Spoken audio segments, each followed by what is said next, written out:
Wherever you are tuning in, thank you for joining us for the next phase of Axiom Space's AX2 mission on this early morning.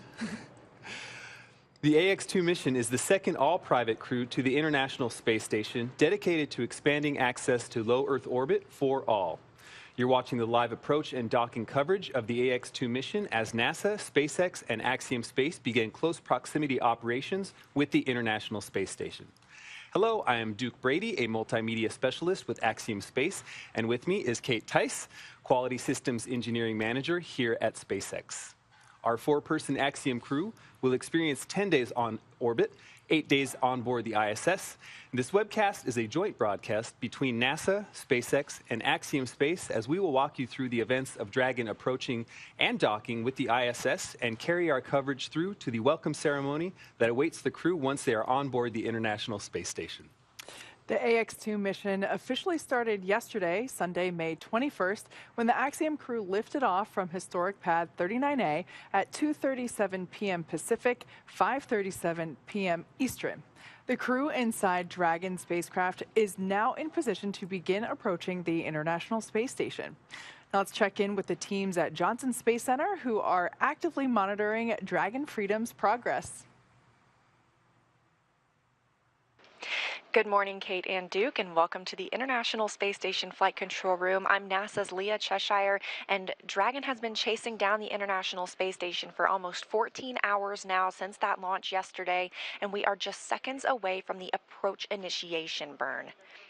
Now, the approach initiation burn is going to bring Dragon up about 400 meters below the International Space Station, so about a quarter of a mile. And it's also, and we just heard the call, that the AI burn has begun. We're probably going to hear some chatter between the crew and the ground here throughout the morning. The teams here in Mission Control Houston are being led by Flight Director Marcos Flores. They're monitoring all of these systems aboard the International Space Station. Okay, we'll move into space ground 3 then.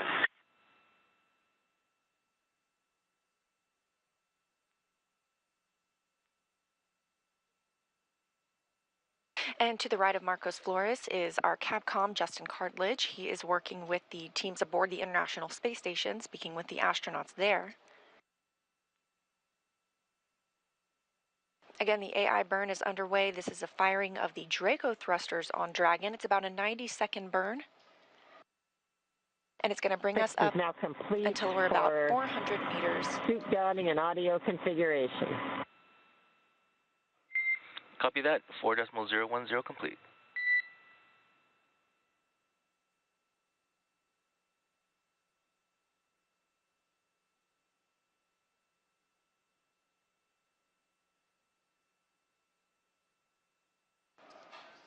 That call from Commander Peggy Whitson aboard Dragon that they are now in their suits and they have good comm checks.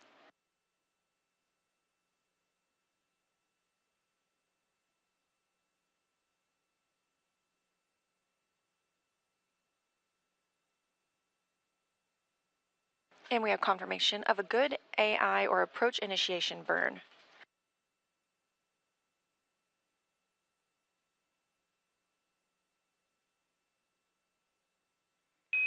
Dragon Again, that SpaceX approach on the big loop. initiation. We had nominal AI maneuver completion. Reminder, if C2V2 link is lost for 10 minutes without ground action, Dragon will perform a breakout. Timers are available in your event details. And Dragon copies. And Dragon SpaceX on the big loop. Let's try this again.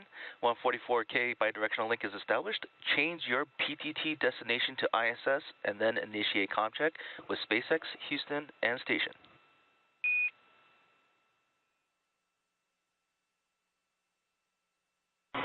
Dragon copies on the big loop. So Dragon SpaceX, how do you read? And Dragon, I believe you still have ground set elected to your PTT.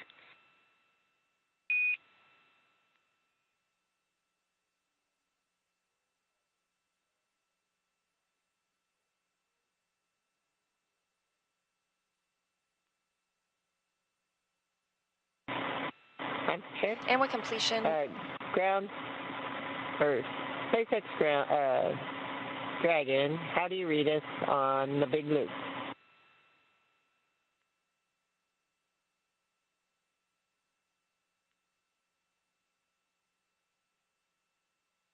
And Dragon SpaceX on Dragon and Ground, if you could switch seat 2 to PTT of ISS. Yes, my bad. SpaceX Dragon on the big loop now for seat 2.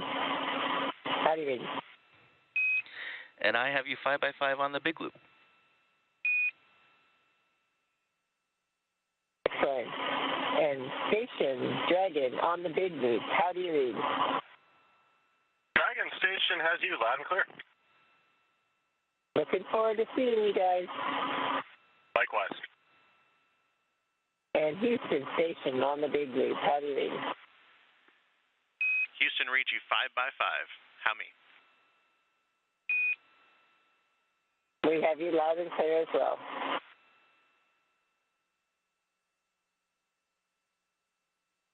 And SpaceX Dragons, Dragon to Ground, how do you read? And John, I have you 5x5. How me?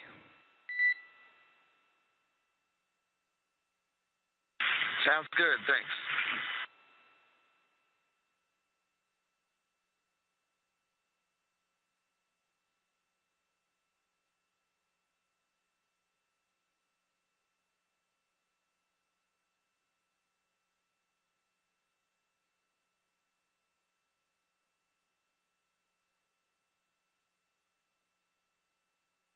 As you can hear, we are up and running this morning. You heard a lot of comm checks when we were discussing the big loop. This is a loop created so that the space station, Dragon, and the teams on the ground in Hawthorne and here in Mission Control Houston can all communicate on the same loop. Our Cronus flight controller set that up this morning. And Dragon That means SpaceX on Dragon to Ground for suit leak checks.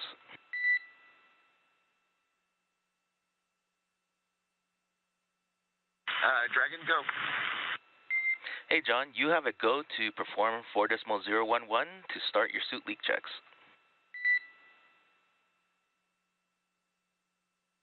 Okay, sounds good. We're go for suit leak checks.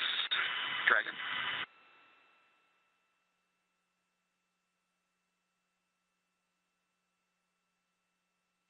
The AX2 crew members are already in their suits this morning. And we did, at the start of today's broadcast, just have completion of the approach initiation burn. Dragon is now about 400 meters below the International Space Station. It has also passed into the approach ellipsoid. We call that the AE. That's an imaginary shape measuring a 4 kilometer by 2 by 2 kilometer, essentially a large 3-dimensional oval. This means Dragon is on a 24-hour safe trajectory. Ground, low priority.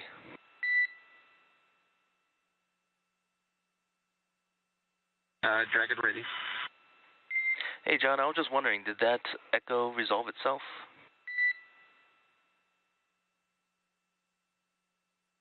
Yes, sir. You're crystal clear now. Thank you very much. That's good to hear. Thanks.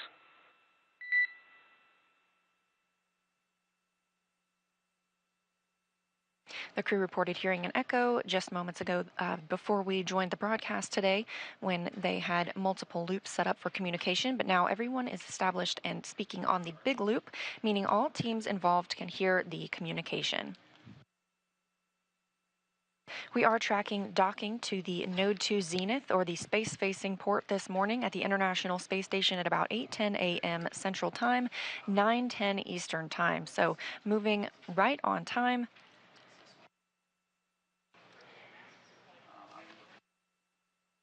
Now 14 hours and 2 minutes since launch yesterday afternoon.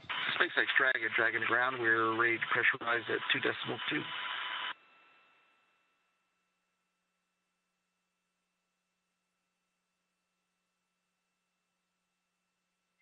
And Dragon SpaceX, you are go to initiate suit leak checks. Dragon copies.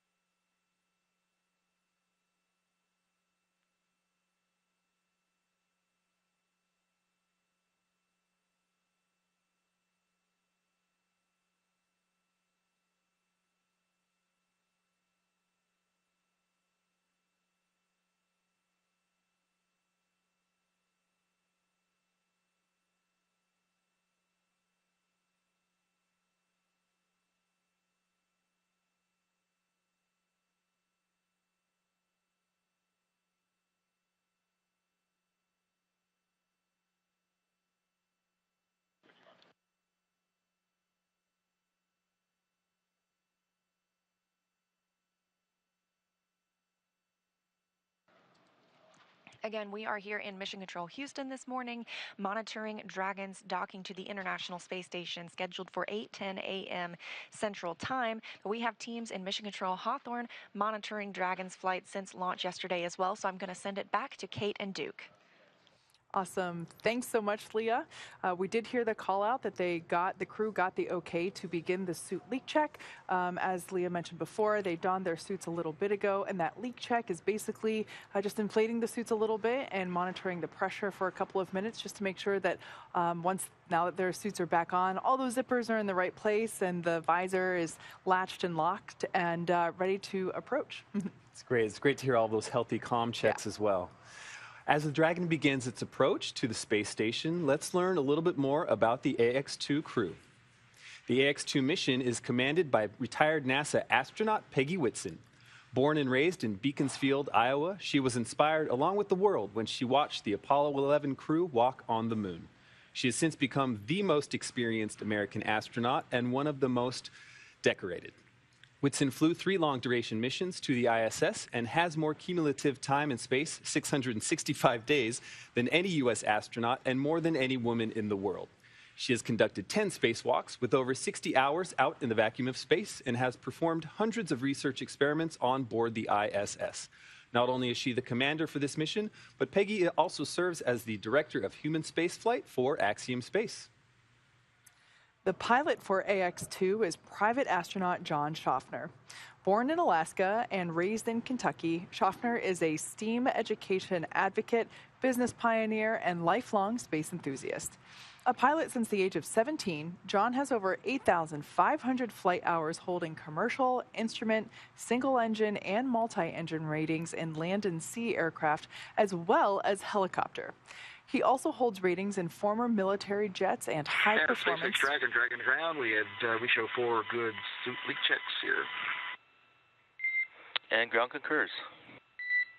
All right, good news there. Just letting us know that all the suit leak checks checked out. As an athlete, John has years of competitive experience in water skiing, cycling, whitewater kayaking, hang gliding, skydiving, and base jumping. John trained as the AX-1 backup pilot, and during this mission, plans to invest a lot of his time in STEAM education activities aimed at empowering educators and inspiring teachers. And representing the Saudi Space Commission and serving as a mission specialist, Ali al Qarni was born in March 1992 in Sabd al-Alaya, Saudi Arabia. Ali is fluent in English as well as his native Arabic, and as an Air Force captain, Ali has 12 years of experience flying on multiple aircraft, primarily on the F-15SA in service to the Royal Saudi Air Force. Ali graduated with a Bachelor of Aerospace Science degree in 2013 from King Faisal Air Academy in Riyadh, Saudi Arabia. Also representing the Saudi Space Commission and serving as a mission specialist, Rayyanah Barnawi was born in September 1988 in Jeddah, Saudi Arabia. Rayyanah has a master's degree in biomedical sciences from Al Faisal University in Riyadh, Saudi Arabia, and a bachelor's degree in biomedical sciences from Otago University in Dunedin, New Zealand. She is fluent in English and Turkish as well as native Arabic. She has been a research lab technician since 2013 in the Stem Cell and Tissue Reengineering Program at King Faisal Specialist Hospital and Research Center located in Riyadh, Saudi Arabia. And there you have it, the AX-2 crew. This is a fantastic, wonderful group of people who have spent months and thousands of hours preparing for this moment.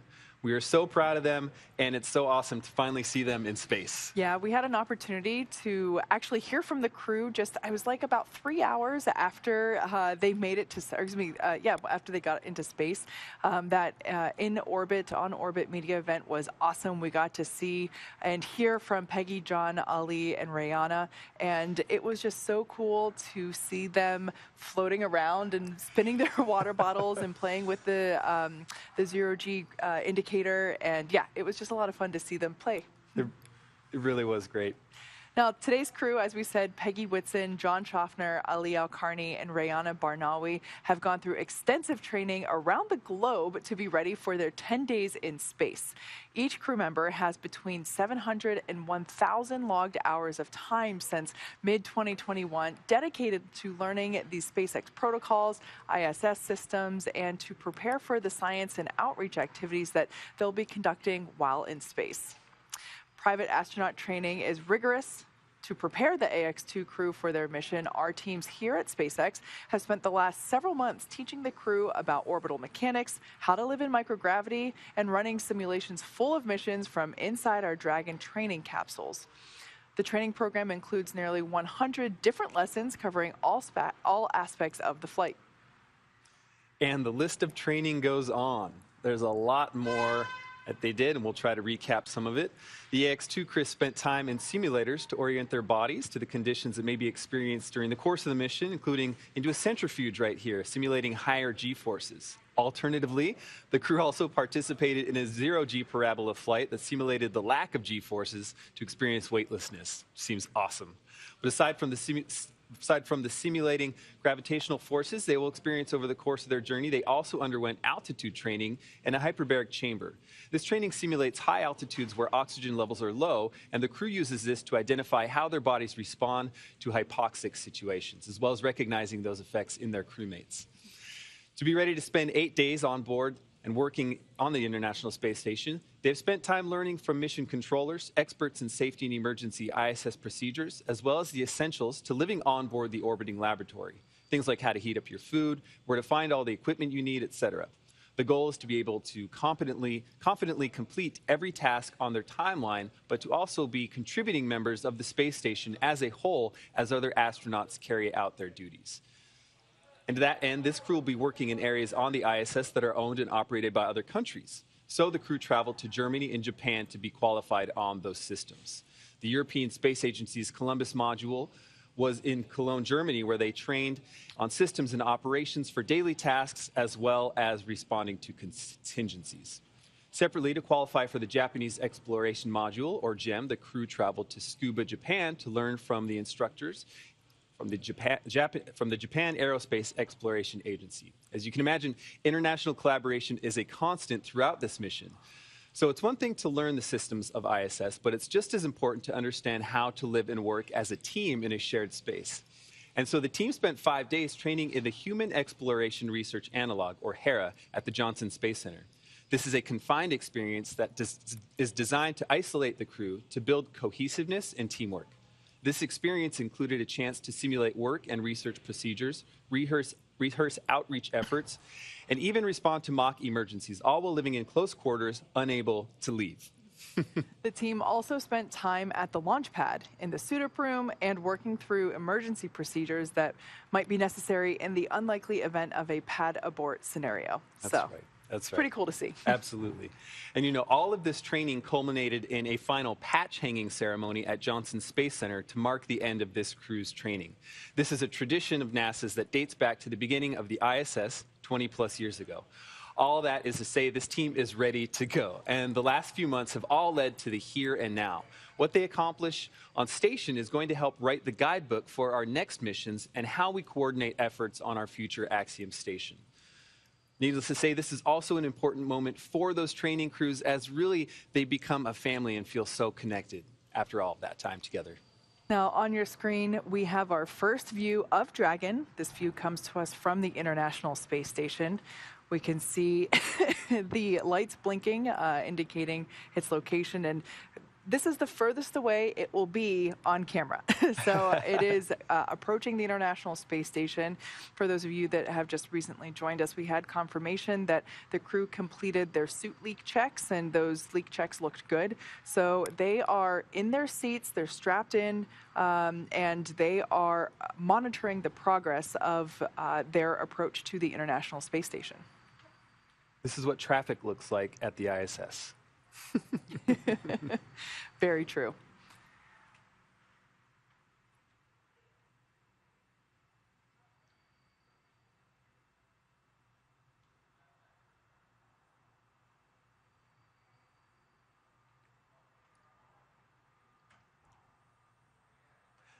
There's no doubt that the incredible efforts of thousands of folks across NASA over the last 2 decades have set the stage for what is possible in low Earth orbit. The X2 mission is a critical step toward opening those possibilities to a host of new participants, governments, diverse researchers, manufacturers, and more. Here on Earth, we're already seeing benefits from research currently conducted on the ISS, from water and air purification systems to testing medical devices and therapeutics. Pretty amazing stuff. In addition to tech demos and medical research, access to low Earth orbit allows for a connection to the arts and other outreach opportunities. AX2 is the first of several proposed missions in advance of Axiom Station, the world's first commercial space station. A sustainable commercial low Earth orbit economy means expanded access to work in space. It also frees up NASA and its partners to put their budget towards other exploration programs while granting space agencies around the world more opportunities through commercial efforts. And over its lifetime, the ISS has accomplished an unprecedented feat, continuously sustained operations on and off the Earth for more than 22 years. This is not only a true testament to the technology required to physically achieve that, but also to the collaborative and cooperative efforts of thousands of people across the world to ensure that multiple nations, agencies, and entities, both public and private, work together to push humanity forward. And as we move forward, private industries need time to learn how to establish and maintain these relationships effectively. So, by flying private astronaut missions like AX2 to the ISS, Axiom is taking essential steps to get that on-the-job training as we work towards building the world's first commercial space station. Axiom Station is an opportunity to continue the story of the ISS, science, and research through cooperation and collaboration for the benefit of all. AX2 is this next chapter. So once again, we are observing Dragon Freedom as it approaches the International Space Station. The crew has their suits on, they're in their seats, and they are inside those blinking lights. That's so amazing to think about. Now, we will see those blinking lights get closer and closer over the next couple of hours. Everything when you are approaching or departing the International Space Station is highly choreographed, and it's really slow, and that's for safety purposes. It's the safer way and the best way to do it. So we will see Dragon get closer and closer. Even those two lights that we see, the red one and the green one, they represent the port and starboard side, and I never remember what color goes to what, but I can tell you that we will start to see those get closer as we have been, even over the last few minutes. You might be seeing some stars on your screen, but most of those dots are dead pixels in that camera sensor, and that happens because of that high radiation in space. Now, Dragon is capable of carrying up to 7 passengers to and from Earth orbit and beyond. It is the only spacecraft currently flying that is capable of returning significant amounts of cargo to Earth, and is the first private spacecraft to take humans to the space station. Dragon is fully autonomous, which means that it flies itself, but it also features full manual override capabilities in case of emergency. Standing at almost 27 feet tall from bottom of the trunk to the top of the nose cone, Crew Dragon is composed of 2 main elements: the capsule, which is designed to hold crew and pressurized cargo, as well as an unpressurized section, which is known as the trunk. The nose cone at the top of the capsule protects the docking system and also the guidance navigation control system, which is the system that's being primarily utilized right now as Dragon is approaching the International Space Station. That nose cone opens for docking and remains attached to the attached to the Crew Dragon spacecraft, unlike previous versions of Dragon, and that helps toward our efforts toward reusability. Now, opposite of the nose cone is the trunk. It provides attachment points for Falcon 9, the Dragon capsule, and cargo. One half of the trunk is covered in solar panels. That's the black side of the trunk on the exterior. And those provide power to Dragon during flight and while on station. The other half contains a radiator, and it rejects heat from the active thermal control system to space using SpaceX's new Pika tiling technology. The trunk also now has new aerodynamic fins, which provide stability in the event of an emergency abort. Now, in the event of an emergency abort, Crew Dragon is outfitted with 8 Super Draco thrusters, as opposed to just the regular Draco thrusters, and those power the astronauts to safety. Dragon's Super Draco launch escape system is a key safety feature of Crew Dragon, and it gives the crew the ability to quickly separate from Falcon 9 and safely escape from the time of launch all the way to orbit. It's a feature that no other spacecraft in history has possessed. So it's pretty awesome, and it's a great safety feature. Absolutely. Thank you, Kate. We are actually going to toss back now to Leah at Mission Control at Johnson Space Center. Leah? Thank you both very much. And yes, tally-ho, we have sights set on Dragon. Now, as you can see, it is pretty dark outside. That's because the International Space Station is in an orbital nighttime. It's currently flying over the South Pacific Ocean, about 261 miles above Earth. And of course, Dragon is now just slightly below it. Waypoint 0 brought Dragon the approach initiation burn brought Dragon to waypoint 0 at 400 meters below the International Space Station. The systems have checked out, and it's now moving up toward waypoint 1. That is when Dragon is approximately 220 meters above the space station. It'll be on the docking axis, meaning it's directly in front of the docking port. So the crew are headed to the zenith port, the space-facing port of Node 2.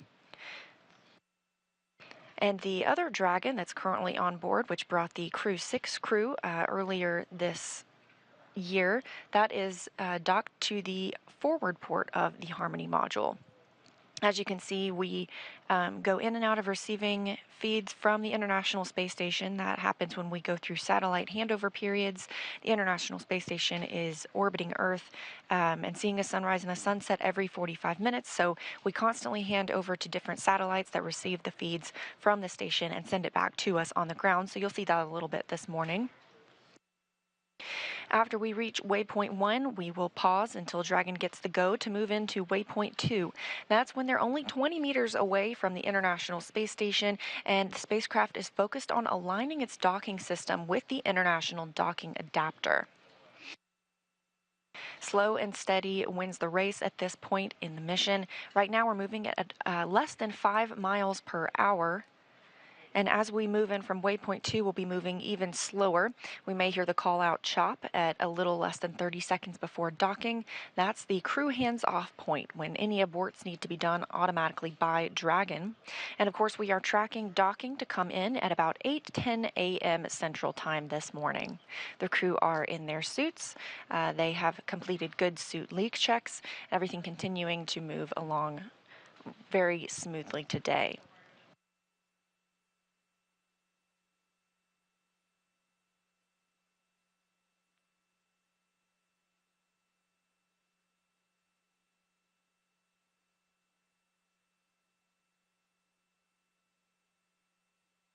A look back at some of what was completed last night. Shortly after launch, less than an hour after liftoff, at about 5:23 p.m. Central Time, Dragon executed the phase burn. That was the first of the 5 major burns required to raise Dragon's orbit and position it for approach to the space station. About 7 hours later, we had the boost burn. That puts the crew in an orbit where Dragon's apogee, or the highest point, is about 10 kilometers lower than the station. After that, we executed the close co-elliptic burn at 12:51 a.m. Central Time.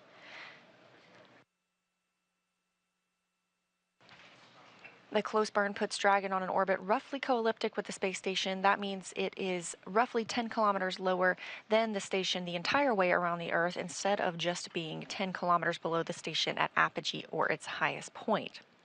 We also saw the transfer burn at about 2:47 a.m. Central Time this morning. That's the fourth major maneuver where we raised Dragon's apogee again, or the highest point of its orbit, to just 2.5 kilometers lower than the space station. Dragon, We rounded everything SpaceX out on with the big loop, mid-course burn complete and nominal. Trajectory has converged on waypoint 0. Dragon copies.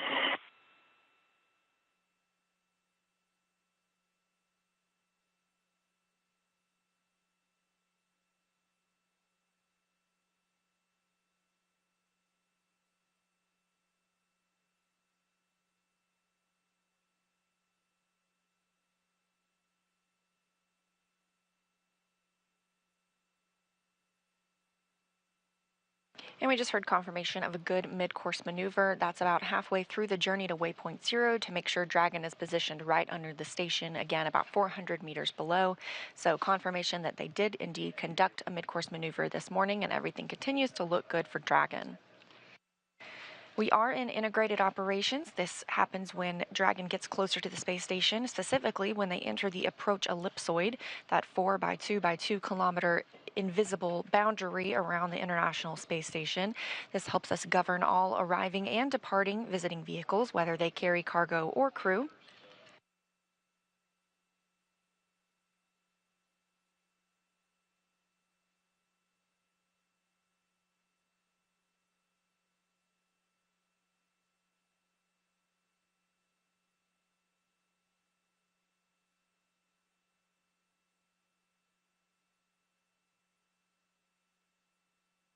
We're also hearing good words about teams being go to move inside the keep out sphere. That's another checkpoint that consists of an imaginary sphere around the station with a radius of 200 meters.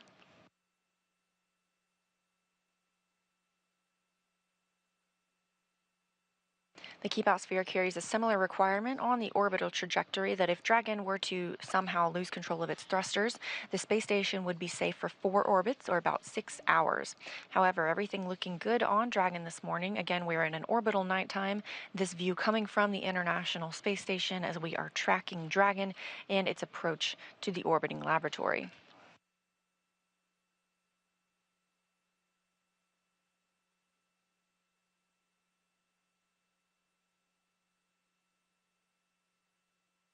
Once Dragon arrives at the space station today, they will be greeted by 7 crew members currently living on orbit.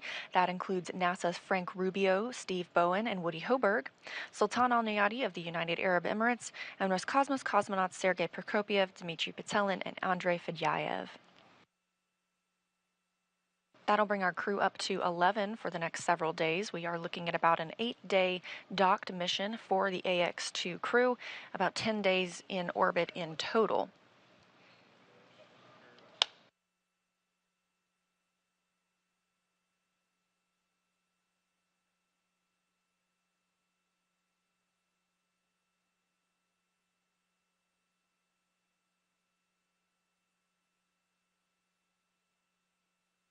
The crew on the International Space Station will be monitoring arrival this morning, specifically Woody Hoberg of NASA and Sultan Al Nayati of the United Arab Emirates will be in the station's cupola using special software to track Dragon's approach and make sure it stays in the expected zones.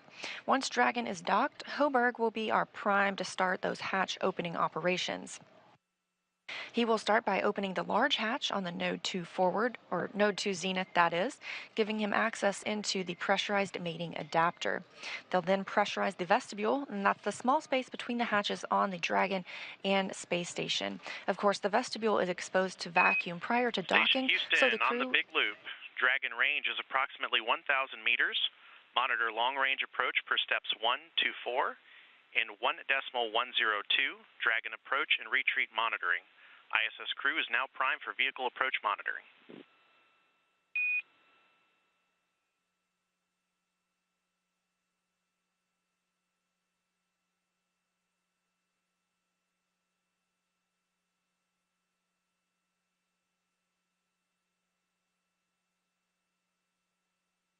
That call up to the International Space Station, just as we were explaining.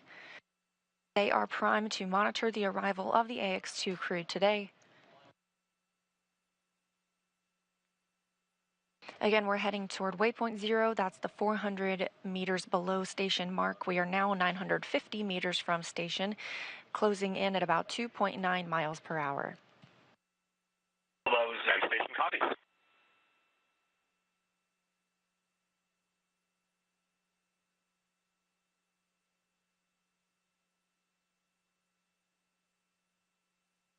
So once we dock at approximately 8:10 a.m. Central Time, it takes about 2 hours to pressurize the vestibule, the space between the hatches. Flight controllers here in Houston will monitor and verify the pressure readings to make sure that everything is leak-free before we get ready. On the big loop for approach setup.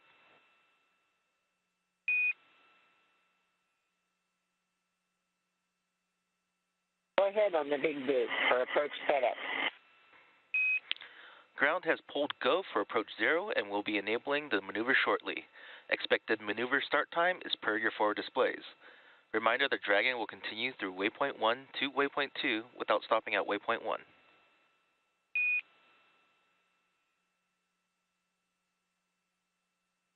We copy. Go expected shortly, passing through 0 to 1.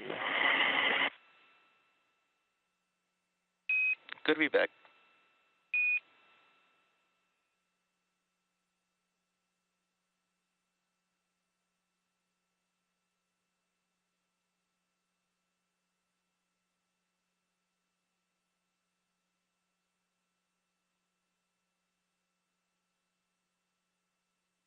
Good news from the ground to the crew, that coming from the core, the crew operations responsible engineer in Hawthorne, California at SpaceX headquarters, to Commander Peggy Whitson aboard Dragon.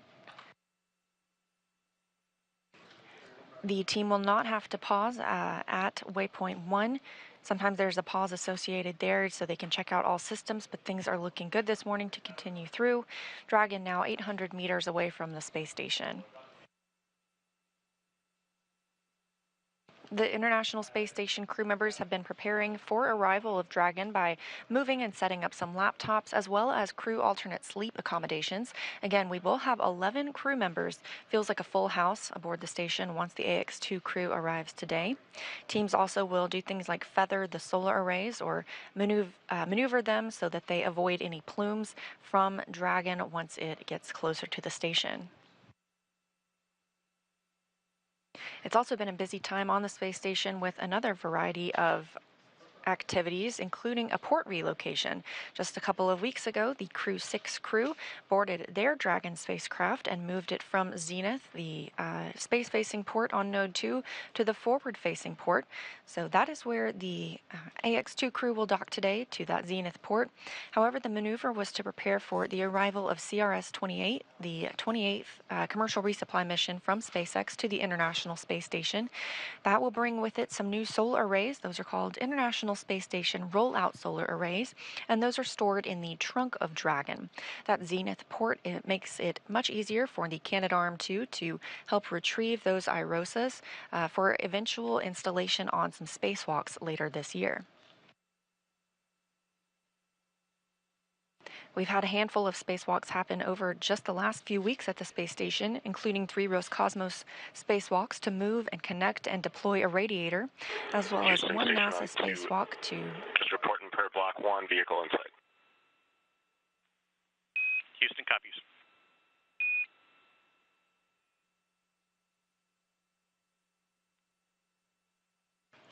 We have recently had a spacewalk to prepare for those upcoming solar array installations.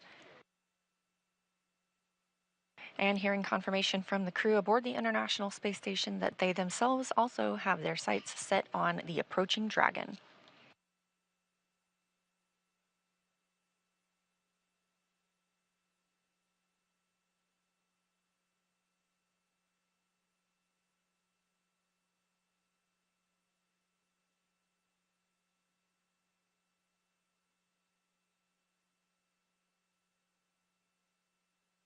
Ahead of arrival of the crew today, the space station crew are moving through their morning, including preparing the Node 2 area for docking and hatch opening, as well as getting the required exercise for the day. And here we have a new view of Dragon approaching the space station from the International Space Station itself. Again, we are looking at docking exactly an hour from now at 8:10 a.m. Central Time. This view from the International Space Station while Dragon is still 630 meters away.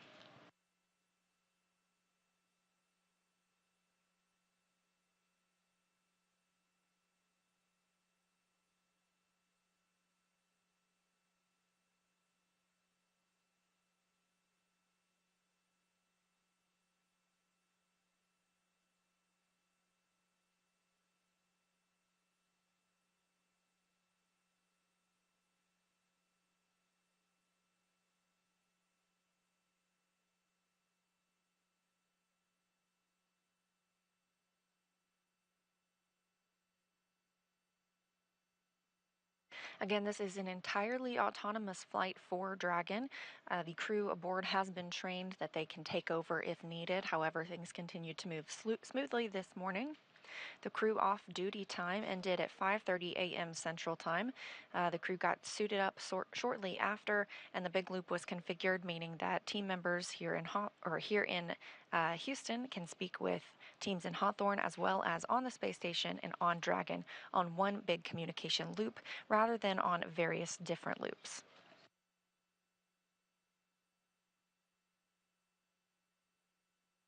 Being that it is an autonomous flight, NASA astronaut Woody Hoberg and Sultan Al Nayati of the United Arab Emirates will be in the cupola just to monitor the arrival of Dragon. They can also send commands to the capsule if needed, but that's not anticipated. Hoberg will then be primed for assisting in pressurization of the vestibule and the hatch opening operations. After docking and the welcome ceremony, all crew members will then move into an ISS safety briefing, making sure that they are briefed on everything they need to know while living aboard the International Space Station for safety purposes. Of course, they go through a lot of that training here on the ground, but it's a great refresher once they arrive on board in the microgravity environment.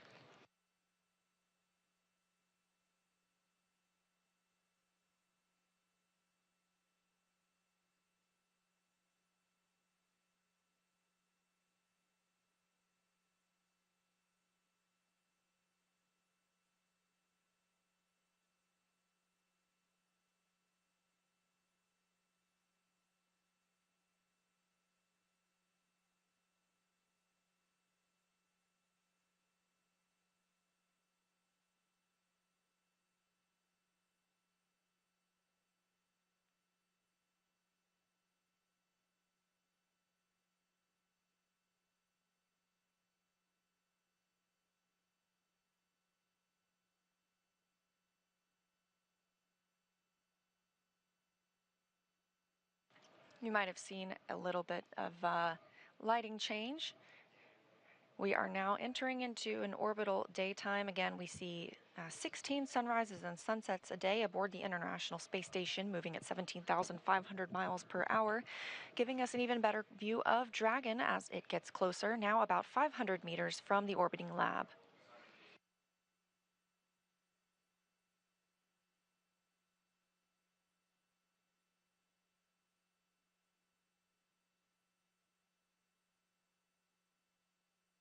The space station and Dragon are now flying about 270 statute miles just west of Chile.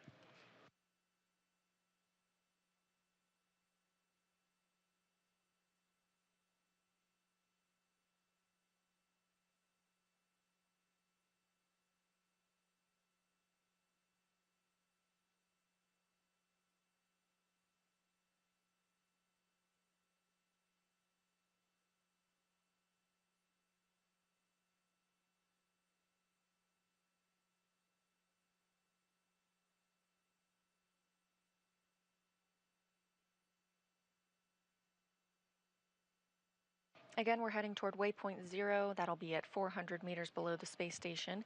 We are now at 480 meters below the space station. The crew will not stop at waypoint 0. They will continue to move through.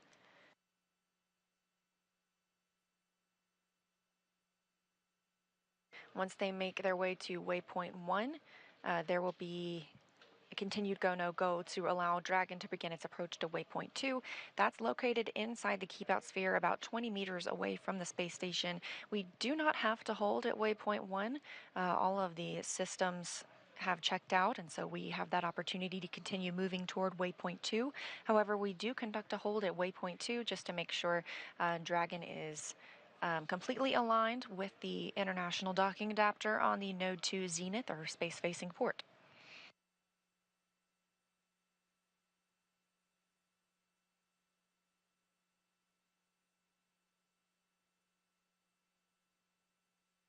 So at that 20-meter distance, Dragon will slow itself down even further, bringing its approach in and eventually make initial soft contact with the adapter soft capture ring. That'll retract and bring Dragon in for the hard capture sequence.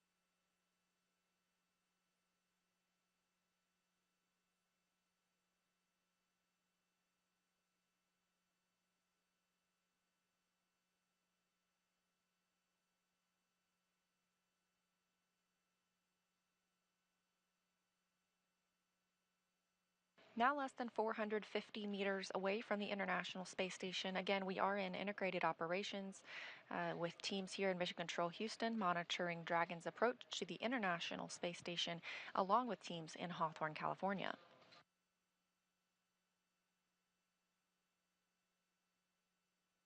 The crew are in their suits. They had good suit leak checks earlier today.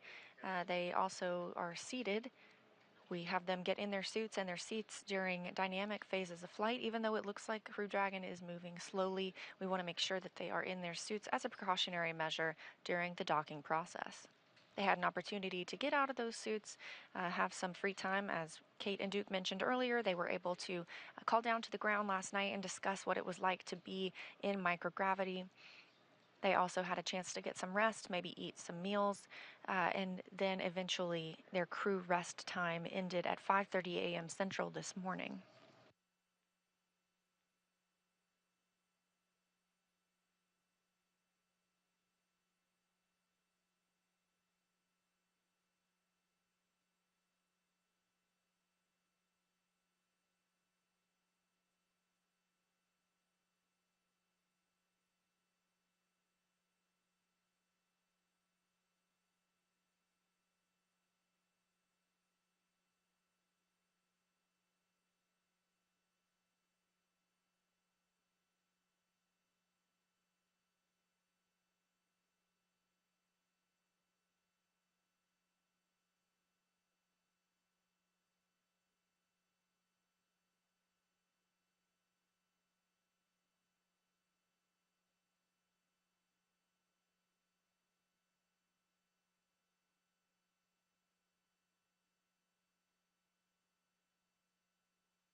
Again, you're watching live coverage of the AX-2 mission, Axiom's second private astronaut mission to the International Space Station. These are not NASA astronauts arriving aboard Dragon today. One of them, however, is a former NASA astronaut, Peggy Whitson. This is her third spacecraft to fly on. She joins a small elite group of astronauts who have flown on 3 separate spacecraft. She has flown on the Space Shuttle, on the Roscosmos Soyuz, and now on Dragon.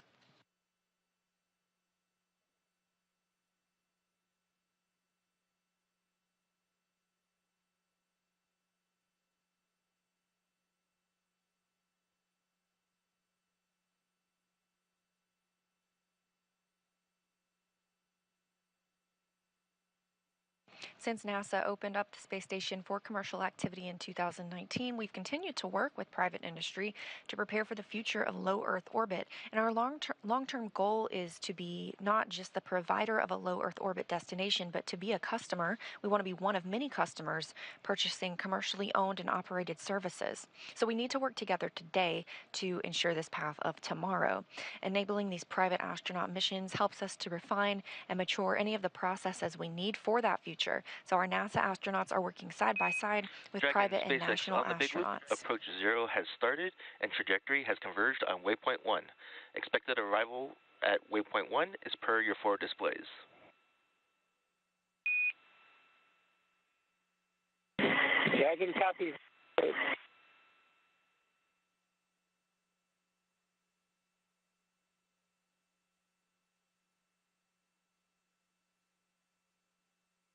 Again, we have reached waypoint 0, that 400 meters directly below the International Space Station.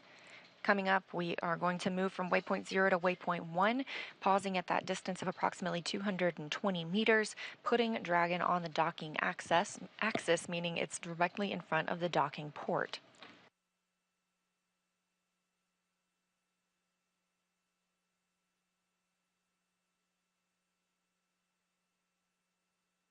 As mentioned previously, all of the visiting spacecraft take the phased approach to the International Space Station. They stop at predetermined gates for the teams to run quick checks on the vehicle performance before approaching the orbiting lab. When it comes to bringing two spacecraft together, slow and steady wins the race, as docking operations require a great deal of precision to make sure we're keeping the spacecraft and the crew safe. So when we say slow and steady wins the race, we're now traveling at less than half a mile per hour. Again, we are in integrated operations during this time, meaning teams from both Hawthorne on the left of your screen and Mission Control Houston on the right are monitoring Dragon and the International Space Station. Additionally, the Axiom Mission Control here in Houston, Texas as well is continuing to monitor the flight. They'll remain on console this week. With you on the Big Loop. Prior range is 400 and stable attitude as expected. Houston copies.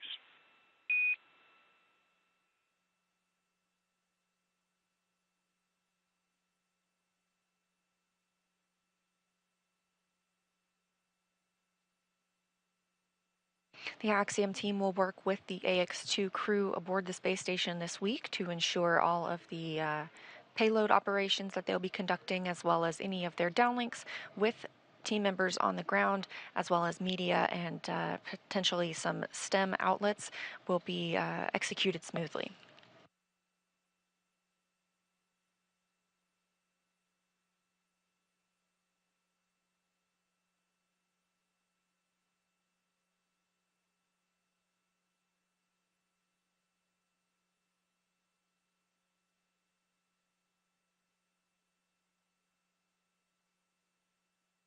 Again, we are in a satellite handover of the tracking data and relay satellite system. These are tracked throughout the flight. We see this with the International Space Station as well as on Dragon.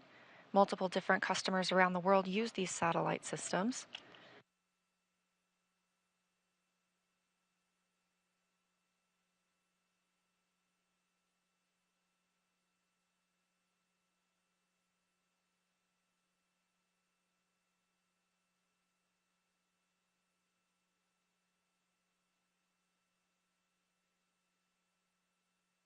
All 7 crew members currently aboard the International Space Station, currently moving about their day, some of them exercising, some enjoying their midday meal.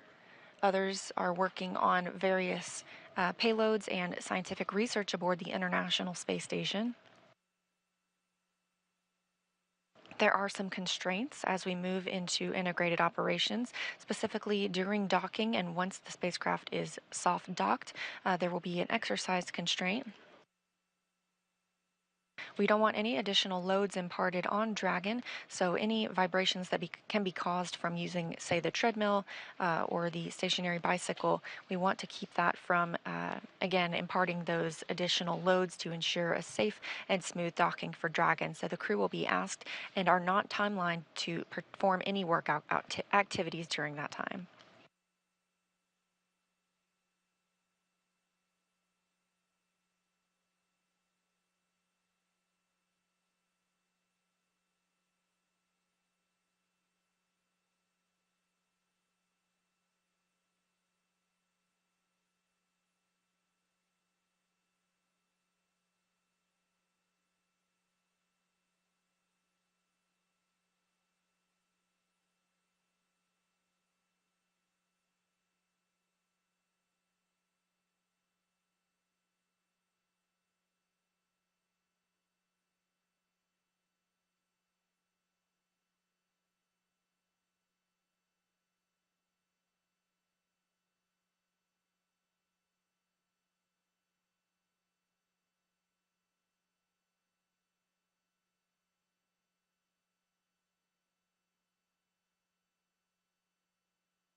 This view from the International Space Station, currently flying 266 statute miles above the South Atlantic Ocean.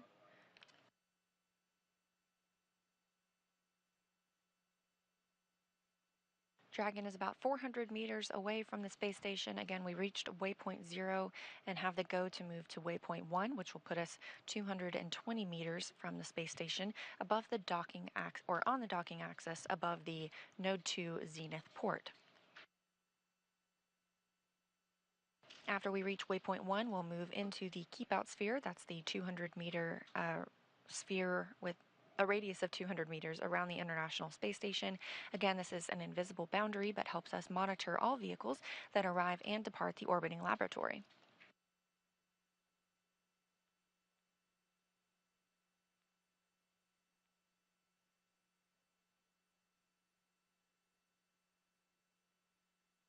For any maneuvers at this point, we are seeing Dragon use its service section Draco thrusters. These each provide 90 pounds of force. There are 12 of those Dracos. Those are only used in the vacuum of space. It's good for these attitude control maneuvers, and those are grouped into 4 clusters of 3 thrusters each. On board, Dragon also has Super Dracos. These are only used for pad or ascent abort scenarios, so these are currently disabled. They are disabled after the ascent portion of the mission. There are also 4 forward bulkhead Draco thrusters. These are located underneath the nose cone. They're used for larger burns like the deorbit burn. However, we're not looking ahead at that currently. We expect that to come about 8 days from now. We are planning for this crew to spend 8 days aboard the International Space Station.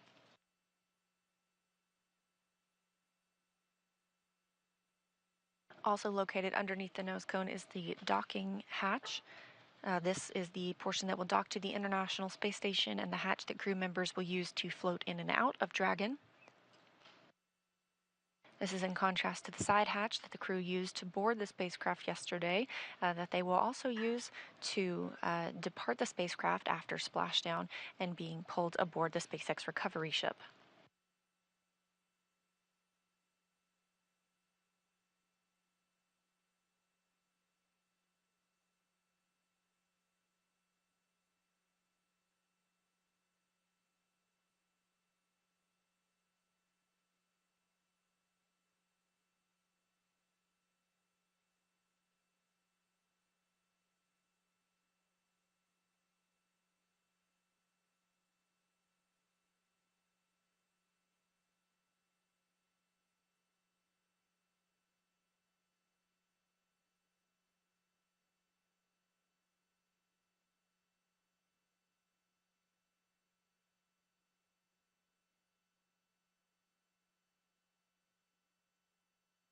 Pretty quiet here in Mission Control Houston, as well as obviously aboard Dragon and the International Space Station, as this is a fully autonomous flight, and everything continues to go well for Dragon and its arrival this morning.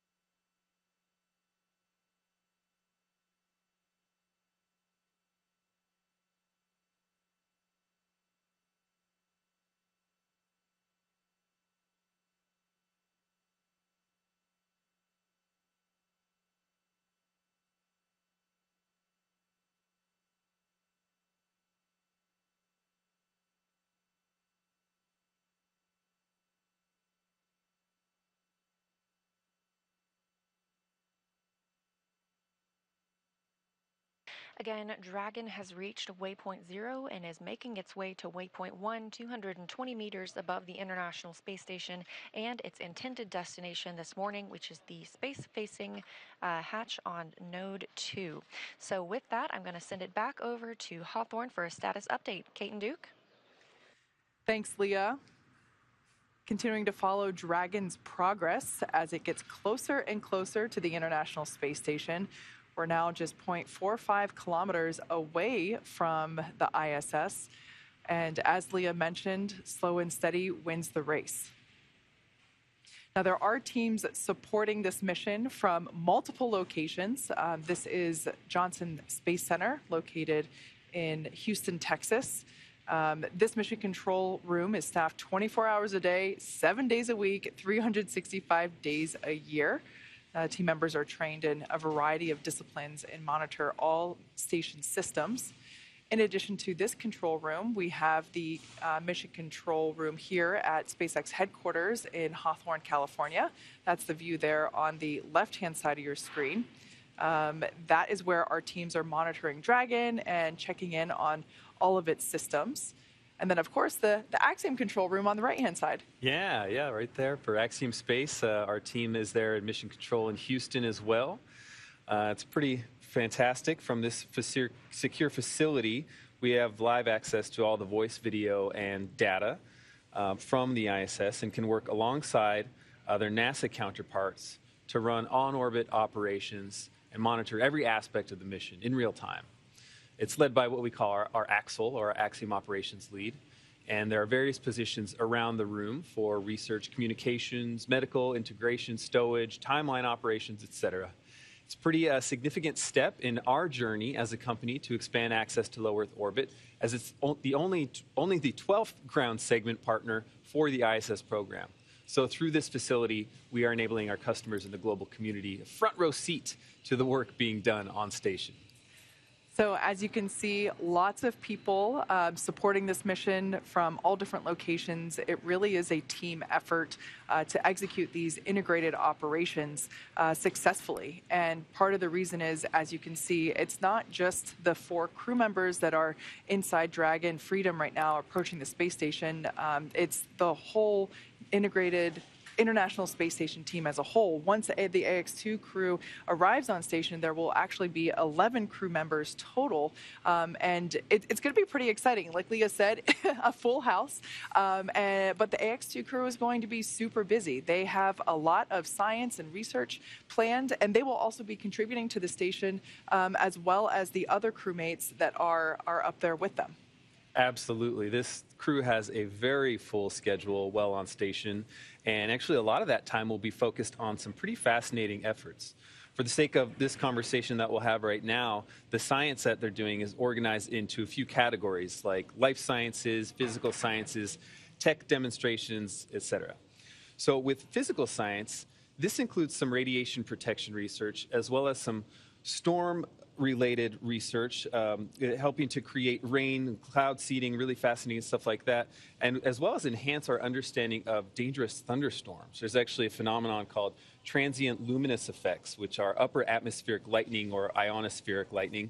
And it's awesome that research could potentially help operations at Kennedy Space Center. As we saw yesterday, there was an anvil cloud rolling in, and it's really interesting how this research that the AX2 crew will do could potentially feed back into space operations on the ground. Absolutely. A very full circle moment right there. So by the time we're launching AX3, we will have those data back and we'll be ahead of the game. So on the tech side of research being conducted, this crew will also demonstrate ways to automate some of the tasks that take up precious crew time, things like transferring data or tracking where supplies and materials are on board the space station. There's also an effort to make communicating with Earth easier. So at the heart of Axiom Space is the mantra to build history, to expand access to low Earth orbit for all. And so we're dedicated to creating partnerships with companies that you wouldn't typically expect to hear about going to space, to grow the volume of those who can conduct meaningful research and research on board and outreach as well about science and everything else included in that. So a lot going on up there, and they're certainly going to have their hands full once they dock, which we should be seeing shortly here. Yeah, we're very much looking forward to it.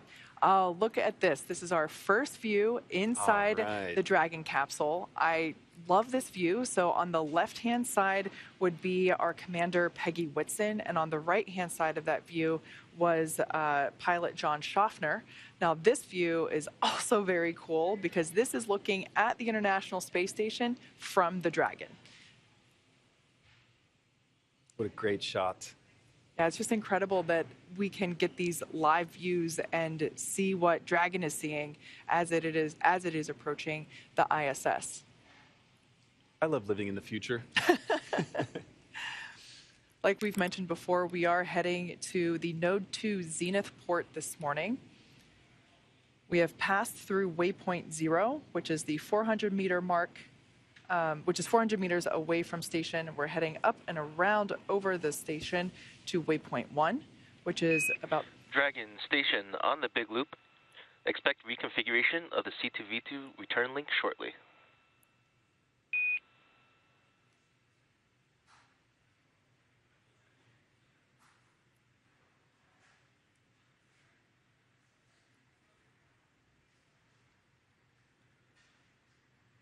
Dragon copies. Station copies. So that was SpaceX core David Huang just letting the crew know of this upcoming event, referring to C2V2, which is the common communication for visiting vehicle. And that's basically just the link for the visiting vehicle, in this case, Dragon Freedom. But yeah, this view is over the shoulders of our commander and pilot. And I love that you can see what they're seeing. In the center, we can see that they are following along with the upcoming events. The views on the far left and far right panel will illustrate which thrusters are firing when.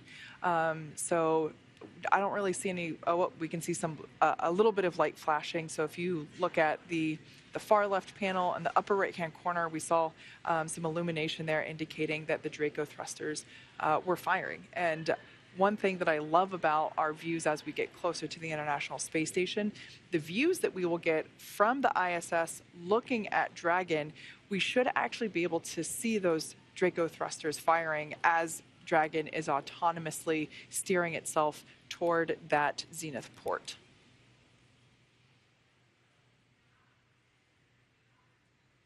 Now, when we say autonomous, it's truly what that means. Dragon is doing all the calculations and steering and flying automatically. It is flying itself.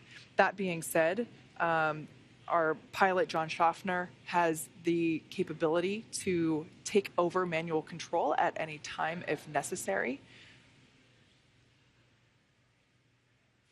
But it is incredible to be able to see what they're seeing. Oh, in that view on the left-hand side there, we can actually see those thrusters, as I mentioned.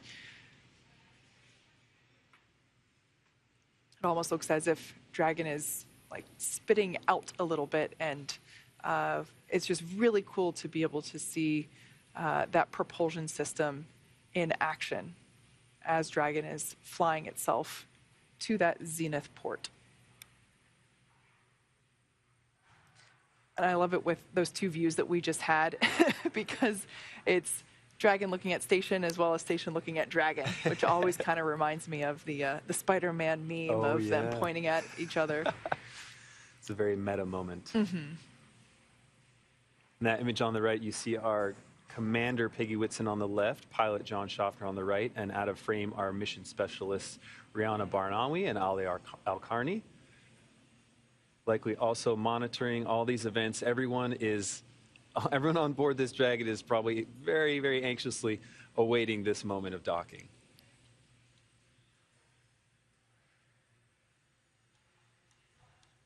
Ending nearly a 16-hour transit to get to the ISS after launching. Now we are roughly 20 minutes away from hitting that approach 1, or excuse me, that waypoint 1, which, like I mentioned before, is 220 meters away from the International Space Station. And we can see that the crew has their visors up. We don't require them to put their visors down until they're closer to the space station for that docking procedure. So they're still hanging out, continuing to monitor Dragon's progress.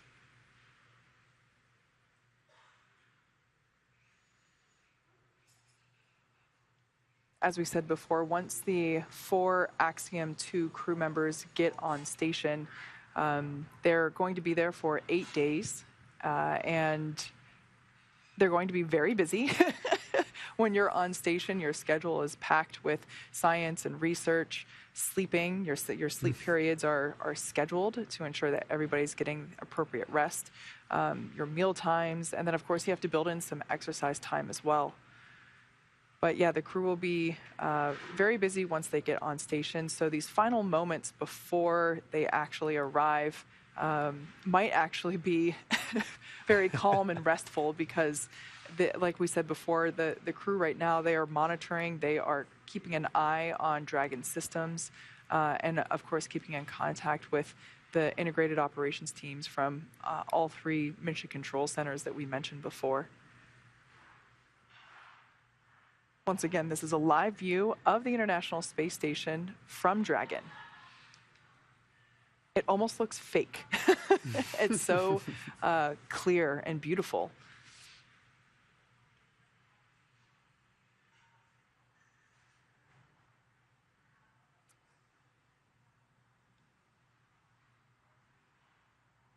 As we get closer, you should be able to make out more clearly the various vehicles that are docked with the International Space Station.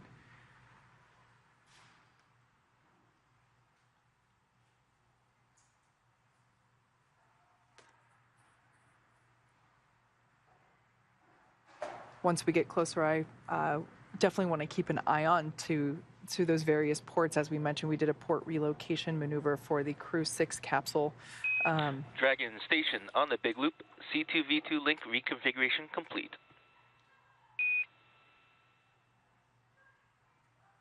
Dragon copy. C2V2 config complete.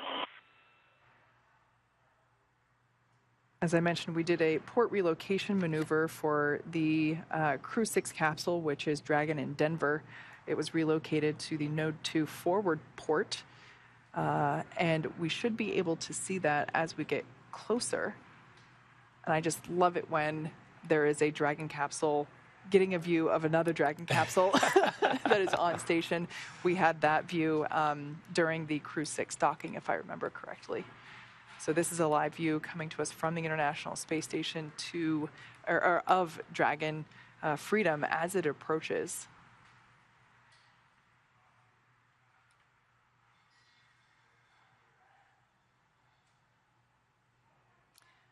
All right, so as we are continuing to get closer to the International Space Station, we are heading towards that waypoint 1. Let's check back in with Leah over at Johnson Space Center to hear how things are continuing to progress with the International Space Station's preparation for Dragon Freedom.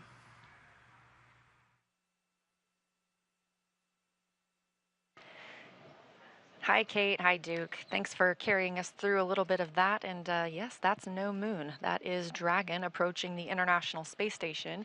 As you heard, we've reached waypoint 0, that 400 meters away from the space station. We're just a little bit below that now. But as you can see, we've made quite a bit of movement. Our previous view of Dragon had the Earth in the background. Now we have space in the background. The spacecraft has moved out in front of the International Space Station, still less than 400 meters away, about 380 meters right now, but we're moving up to waypoint 1.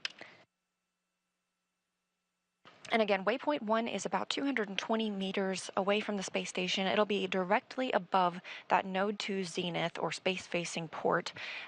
We have the opportunity to pause here, check out any systems if needed, and we expect arrival at waypoint 1 in about 10 minutes.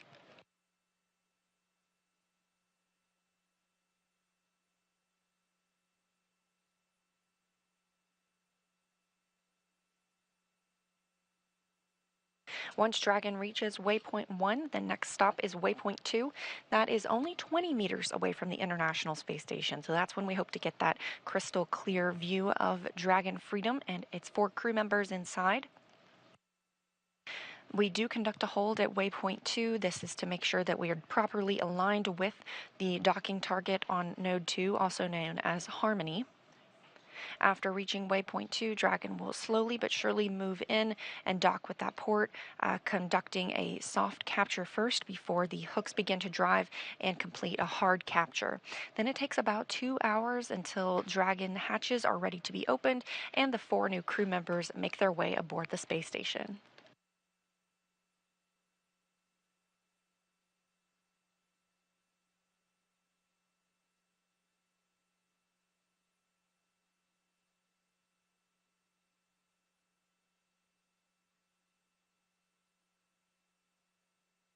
Now 350 meters away from the station. Again, this is Dragon Freedom. It was named that by the Crew 4 crew that visited the International Space Station.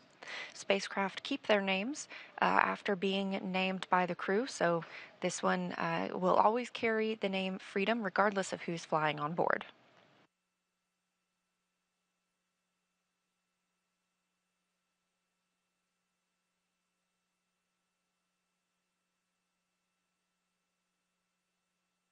On the International Space Station side, things continue to move smoothly. Again, we have NASA astronaut Woody Hoberg in the cupola along with UAE astronaut Sultan Al-Nayati. They're monitoring Dragon's approach. It is a fully autonomous flight for the visiting spacecraft, meaning there is no action required on part of the crew. However, they do have the ability to take control if needed, as well as the crew aboard the space station can send commands to Dragon to retreat if necessary. But we're not expecting any of that this morning as things continue to move smoothly, now 330 meters away from the orbiting laboratory. On the space station side, the solar arrays have been configured. Again, teams here in Mission Control Houston will command the solar arrays into a position, we call it being feathered. This keeps any loads from being imparted on the solar arrays themselves from any plumes that come from Dragon as it makes those fine-tuned maneuvers. We are in a satellite handover again with the tracking data and relay satellite systems, but a great shot here of mission control at SpaceX in Hawthorne, California. Again, we are in integrated operations now that we are inside the approach ellipsoid, that 4 kilometer by 2 by 2 kilometer invisible oval that helps us monitor all of the arriving and departing spacecraft at the International Space Station. And on the right-hand side of your screen, you've got Mission Control Houston. These teams work around the clock, 24/7, to monitor all of the station's systems. Leading the teams this morning is Flight Director Marcos Flores. And communicating with the astronauts aboard the International Space Station is Capcom, or Capsule Communicator, Justin Cartledge. On the left now, you can see the Axiom Space Flight Control Room. They are monitoring the flight as well. They'll remain on console this week to help the crew members execute all of the research and the payload work that they have planned. Additionally, they'll be conducting several downlink events with various media and other STEM organizations here on Earth.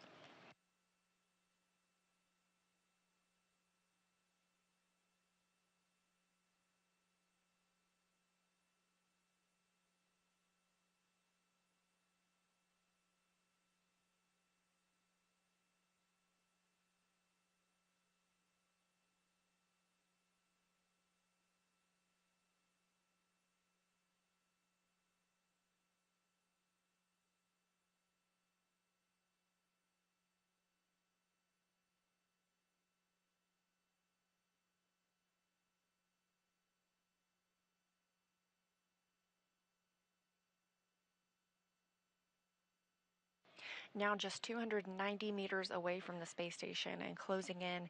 Again, slow and steady. We are less than 1 mile per hour as we see Crew Dragon move toward the International Space Station Zenith port. Once we reach that, it'll be waypoint 1. We hope to see that in about 5 minutes, and we're tracking docking again this morning at 8:10 a.m. Central Time, so just about 20 minutes from now.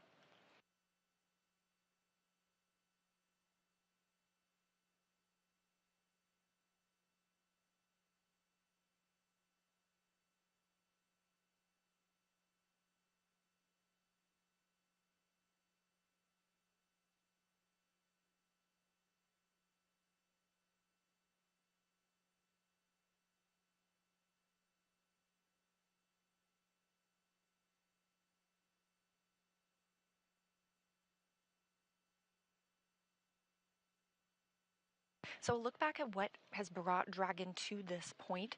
Less than an hour after liftoff last night at about 5:23 p.m. Central Time, Dragon executed the phase burn. This was the first of those 5 major burns. This raised Dragon's orbit using the Draco thrusters, and about 7 hours later we had the boost burn. This put our crew in an orbit where Dragon's apogee, or the highest point of its orbit around the Earth, is 10 kilometers lower than the space station.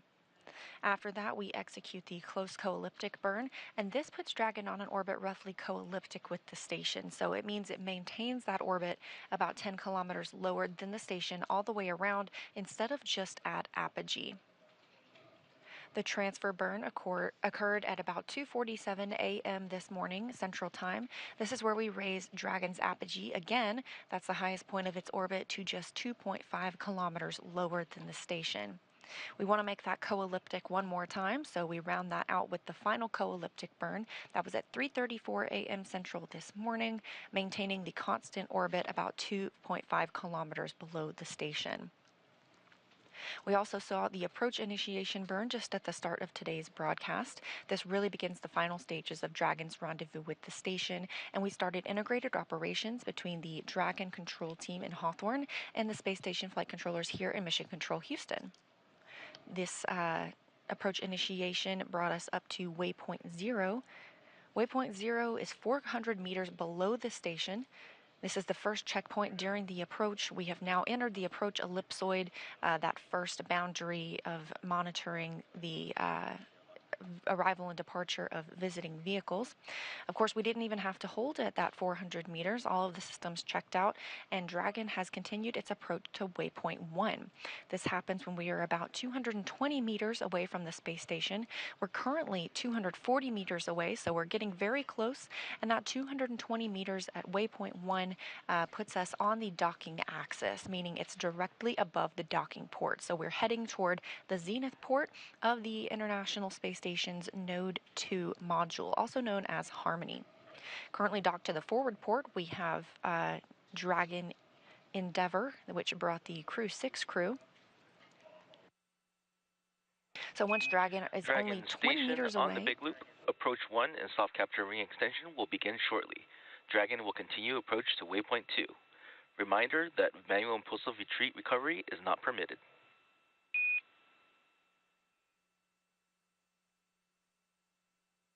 Dragon copies. Station copies.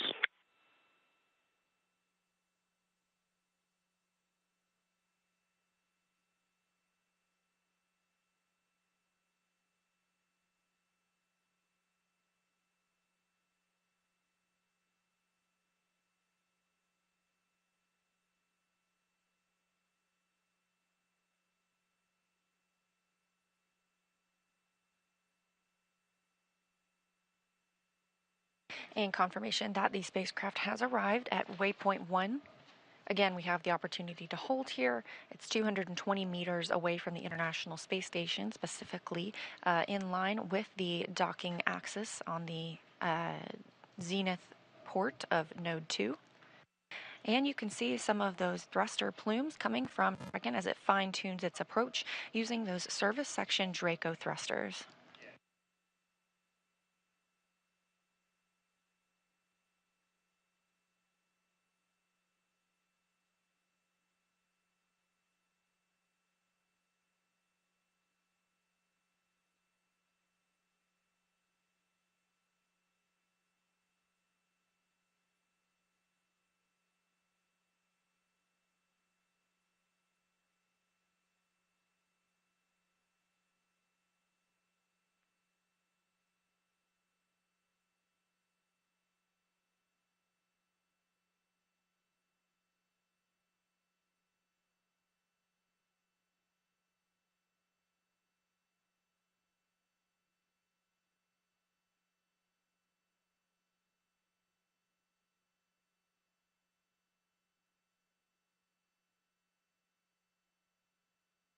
A great view of those thrusters firing on Dragon as we are at waypoint 1, 220 meters away from the International Space Station, specifically directly above the space station. And inside Dragon right now, we have our 4 private astronauts, Peggy Whitson, the commander, pilot John Schaffner, Rayyanah Barnawi, and Ali al Qarni. With you on the big loop.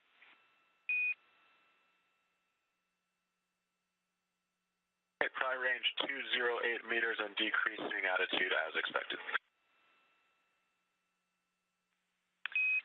We copy and concur from the ground.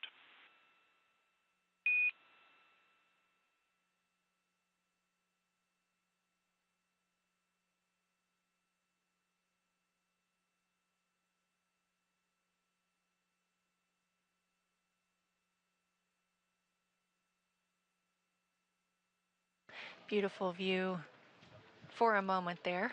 We have of Dragon, this courtesy of Cronus. Cronus flight controller here this morning is Brian Crisp in Mission Control Houston. Dragon's thrusters continue to fire. We are now less than 200 meters away from the space station. We have passed through waypoint 1 as well as the keep out sphere.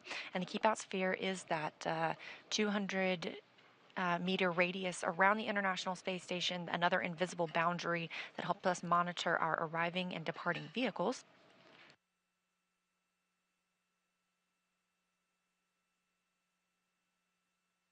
The next pause for Dragon will be at waypoint 2. This is a hold point. That's 20 meters away from the International Space Station when we move in toward final docking.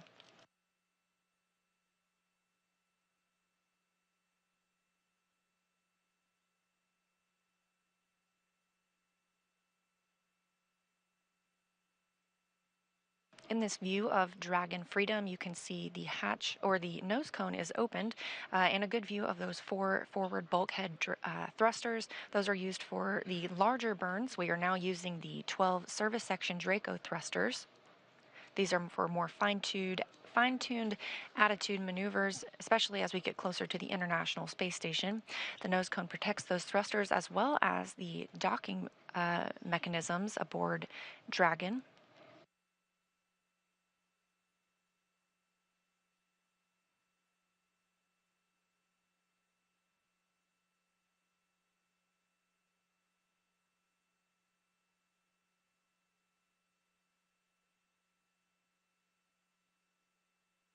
We're expecting arrival at waypoint 2 in about 8 minutes. And again, looking for docking this morning at approximately 8:10 a.m. Central Time. Dragon Freedom is now 164 meters away from the International Space Station. So while we are moving less than 1 mile per hour, we are continuing to close in on the destination for the AX-2 crew.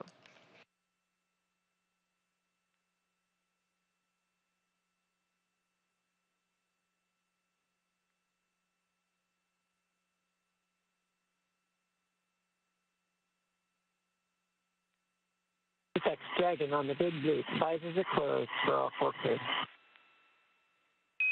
Copy, Dragon. Visors are closed.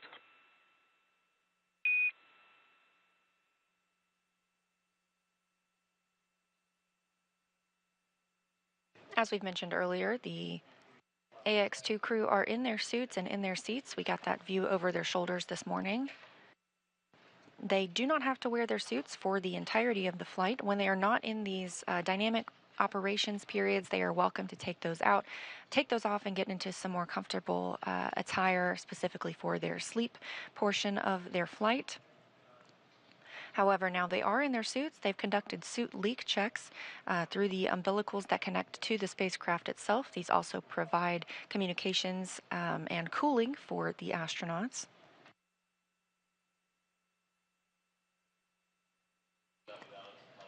And as you heard Commander Peggy Whitson just report down to the ground, the visors have been closed on the suits, so they are preparing for docking. And again, we're looking for that about 10 minutes from now.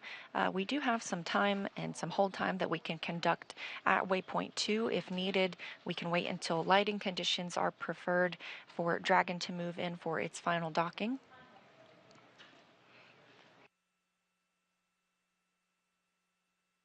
Once Dragon flies in and makes contact with the International Docking Adapter, we will have soft capture. This is when the soft capture ring retracts, and sensors will indicate it's time for 12 hooks to drive in place. Once those hooks have fully driven, we'll have hard capture, and that firmly secures Dragon to its new home on the space station.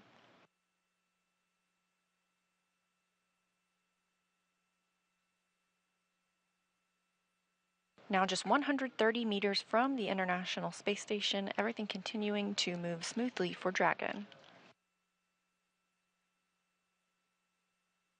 Station on the Big Loop, our review of steps 5 and 6 is complete and ISS is ready for docking.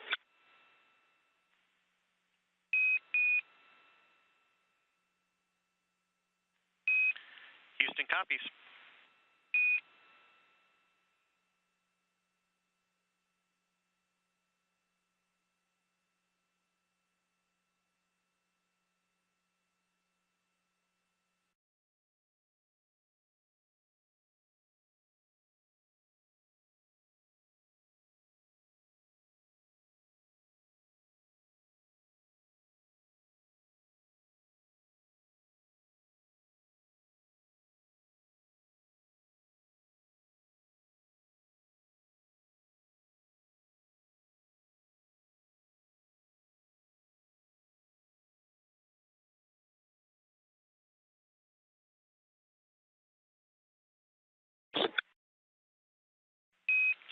Station Houston on the Big Loop. At waypoint 2, Dragon will briefly pause to align for docking, then automatically resume approach.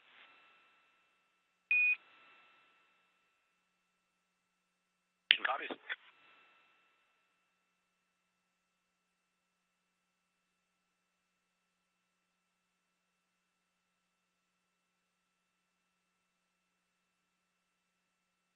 We are less than 100 meters from the International Space Station. Currently, Flight Director Marcos Flores here in Mission Control Houston is polling all of the team members in this room, conducting their go, no-go poll for docking.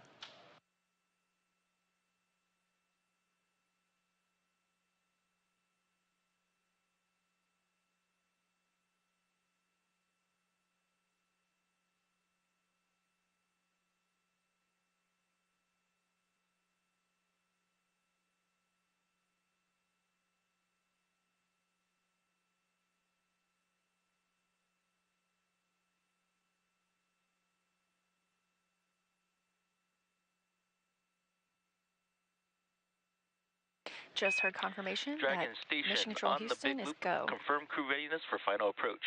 Ground has pulled go for approach 2 and will be commanding approach allowed shortly. As a reminder that once Dragon is inside the crew hands-off point, retreat and breakout are not permitted.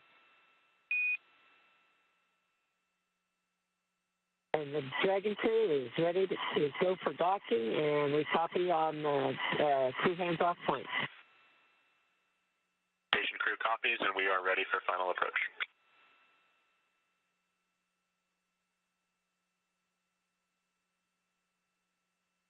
A lot of voices in the mix there, the last one being from NASA astronaut Woody Hoberg, who's in the cupola monitoring docking this morning. And good words from all of the teams that they are go for docking. Dragon is now less than 60 meters away from the International Space Station. We're expecting arrival at waypoint 2 in 2 minutes. Again, that'll be the 20 meters away from the International Space Station, directly above the Node 2 Zenith docking port. We do have a pause at waypoint 2, and they can hold there for an extended period of time if need be, if they want to wait for lighting conditions to change or to check out systems any further. However, things continuing to look good this morning.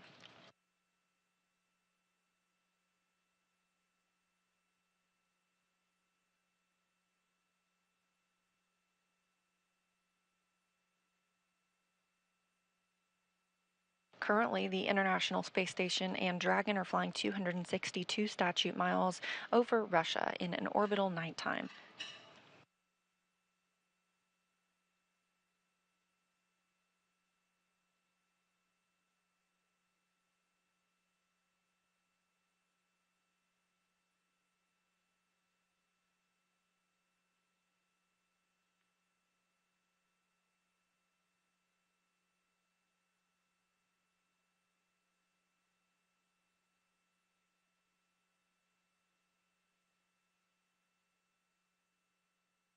Dragon now 34 meters away from the International Space Station. We also heard confirmation earlier from teams here on the ground that the soft capture ring is properly extended.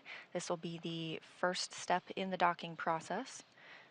Dragon will make contact with the International Space Station, and that docking ring, or the soft capture ring, will retract, pulling it in until it's time for the 2 sets of 6 hooks, so 12 hooks in total, to make the hard capture to the International Space Station.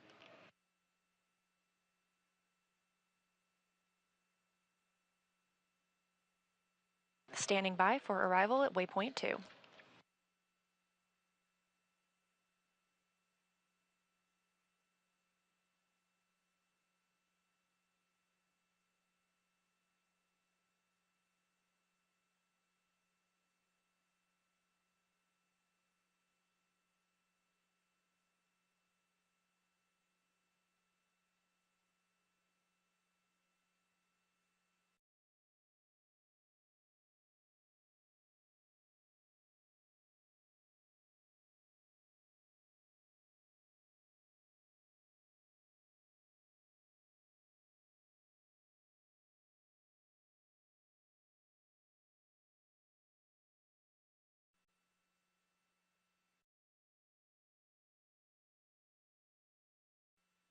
Teams here are all on the ground, are all go for docking, as well as aboard the International Space Station and Dragon itself.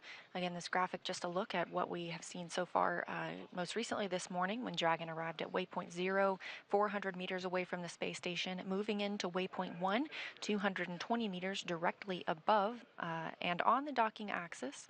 We have now moved down from that 220 meters into just 20 meters from the International Space Station, directly above the Node 2 Zenith port.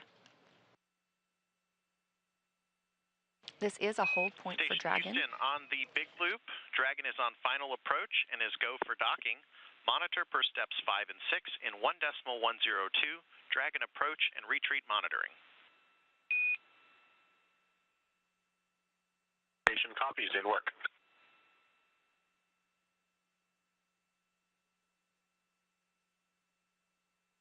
Again, we do not have video feed from the International Space Station or Dragon at this time, but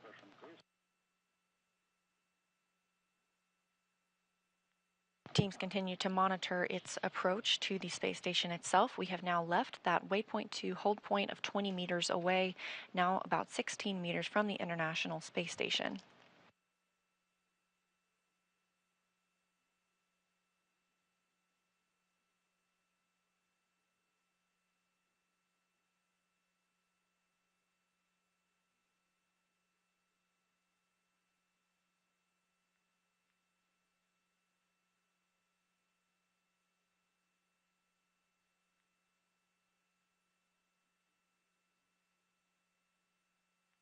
Dragon Freedom and the AX2 crew now moving at 0.2 miles per hour.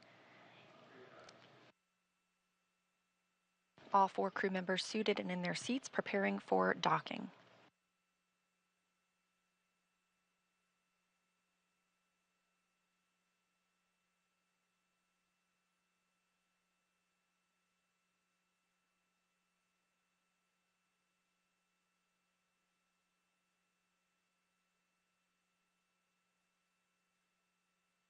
Meters. Copy, 10 meters.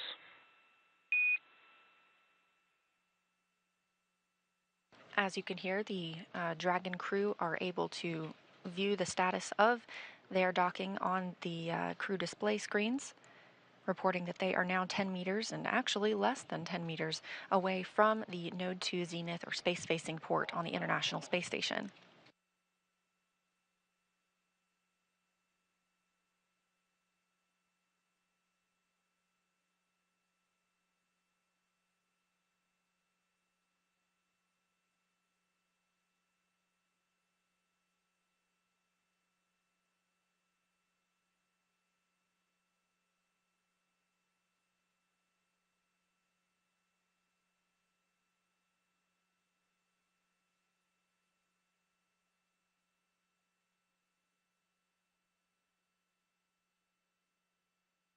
Meters.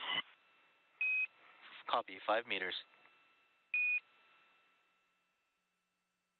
Still moving 0.2 miles per hour. Dragon Freedom is now 5 meters away from the International Space Station. Again, we do not have video feed of the spacecraft at this time, but team members are able to track its status, and everything continues to go as planned.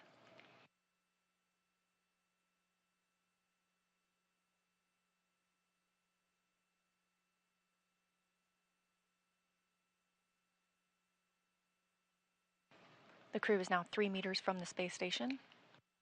Meters, chop. Copy, 2 meters. Hands off. CHOP stands for the crew hands-off point, now 2 meters from the station, standing by for 1 docking. meter. Copy, 1 meter.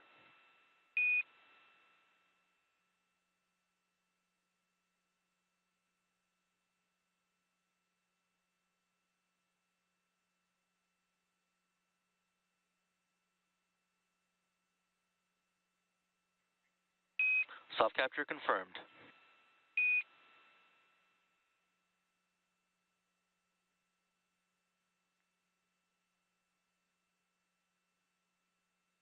And we have confirmation that the Axiom 2 crew has docked to the International Space Station at 8:12 a.m. Central Time.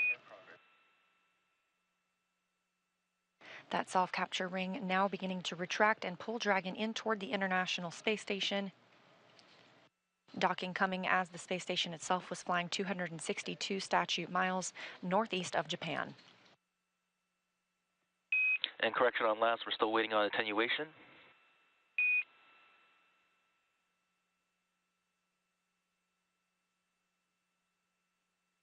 Continuing to get good reports here from teams on the ground. Again, aboard the International Space Station, NASA's Woody Hoberg and UAE's Sultan Al Nayati continued to monitor the crew as well.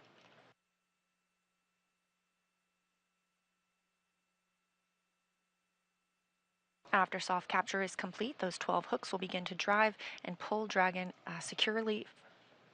firmly securing it to the Node 2 Zenith port.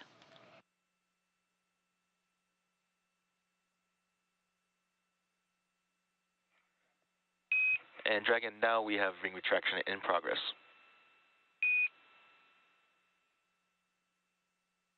Dragon copy. That's the softest docking I've ever had.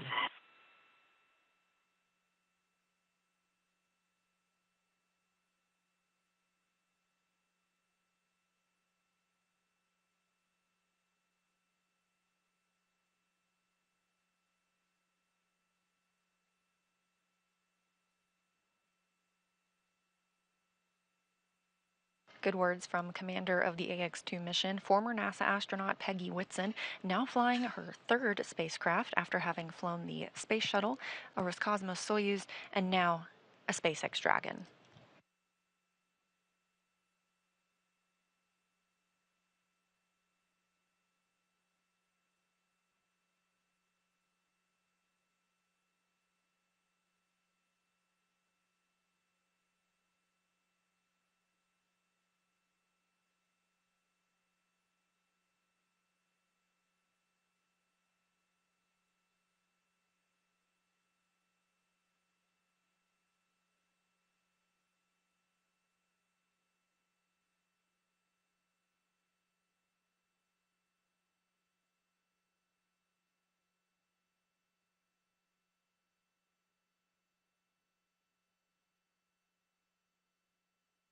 That soft capture ring continues to retract. Again, this is the first stage in docking.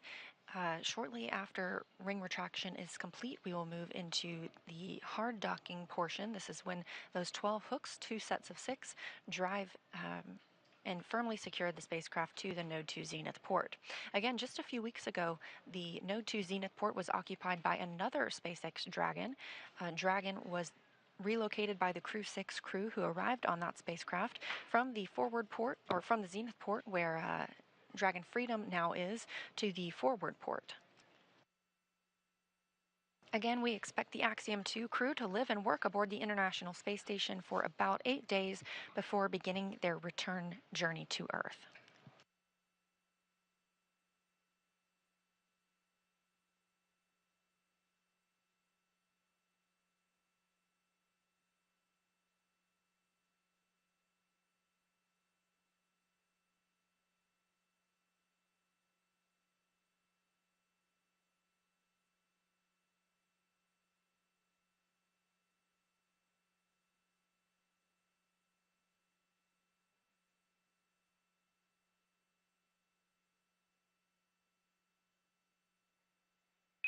Ring retraction complete. Docking sequence is holding for MCS reconfiguration.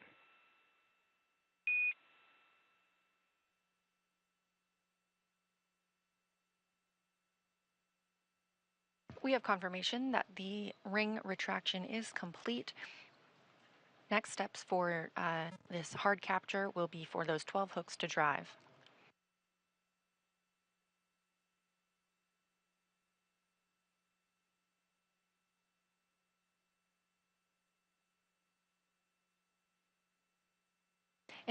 In addition to the ring retraction and these hooks driving, an umbilical will also be connected from Dragon to the International Space Station.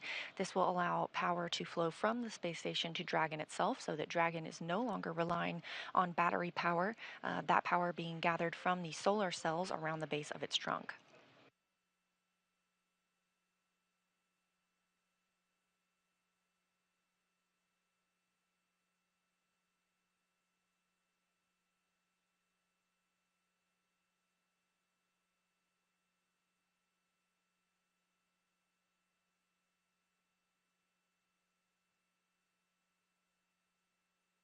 Again, we are in a handover of our satellites for KU, which is what brings down our video. We do have audio communication with the crew through our S-band.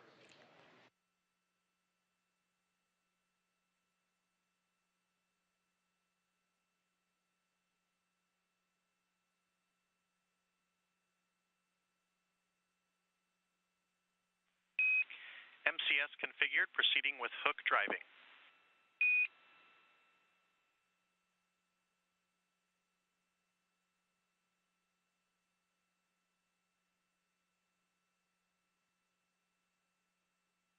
Teams reporting that we are properly configured for hard capture. Again, this is 12 hooks, 2 sets of 6. They will drive the first 6, and those are firmly latched. They will then drive the next 6. We do see those first 6 hooks now starting to drive.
The first 6 hooks continue to drive in the hard capture process. Again, after these, we'll have another set of 6 before we can officially declare that Dragon is firmly secured to the International Space Station. Everything continuing to go as planned this morning. Again, docking coming at 8:12 a.m. Central Time.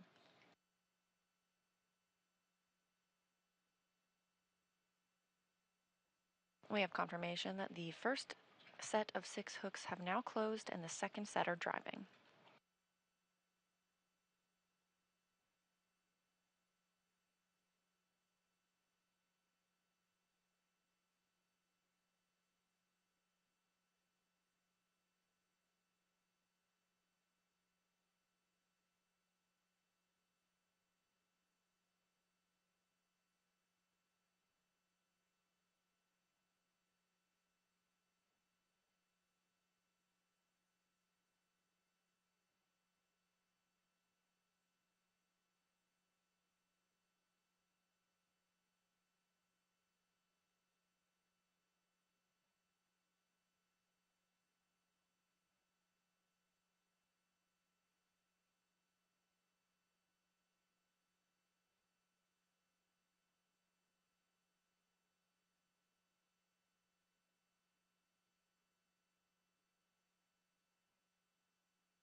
Again, this view from Mission Control Houston as teams are monitoring the docking of Dragon Freedom to the Node 2 Station Zenith, on or the Space Big Loop Facing on behalf Port. of the Expedition 69 crew. Peggy, welcome back. John, welcome to the International Space Station. And Ali and Rayyanah, ahlan wa sahlan.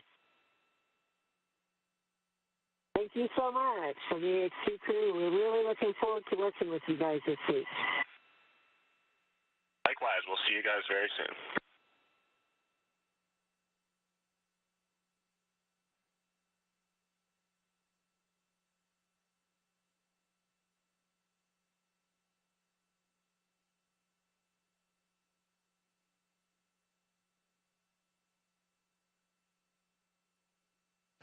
And we have confirmation the second set of hooks has closed from Dragon on the International Space Station, meaning hard capture is complete.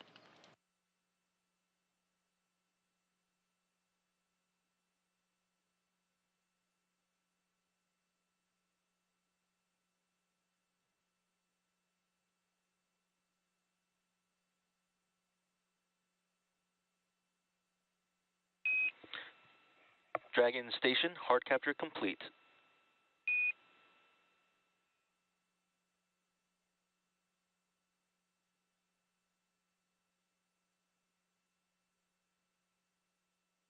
I can copy. And with that call,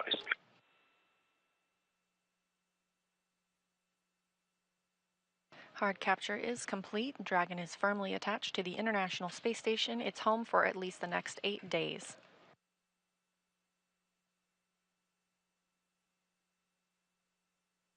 NASA astronaut Woody Hoberg on the space station side will now move into preparing the hatches for opening.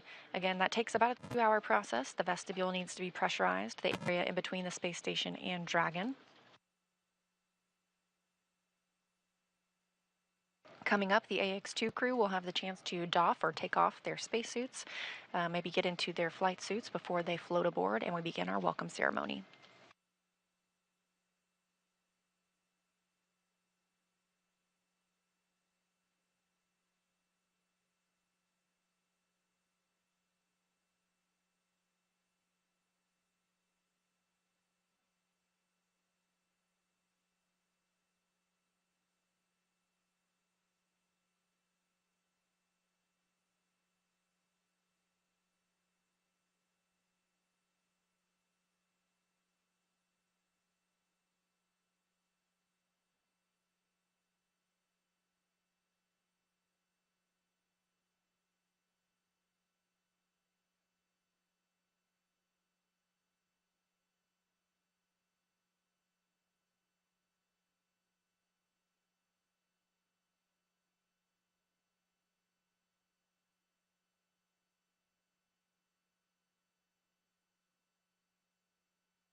And Dragon SpaceX docking sequence complete. Crew Dragon Freedom, Peggy, John, Ali, Ray, congrats on this historic achievement. Welcome to the International Space Station.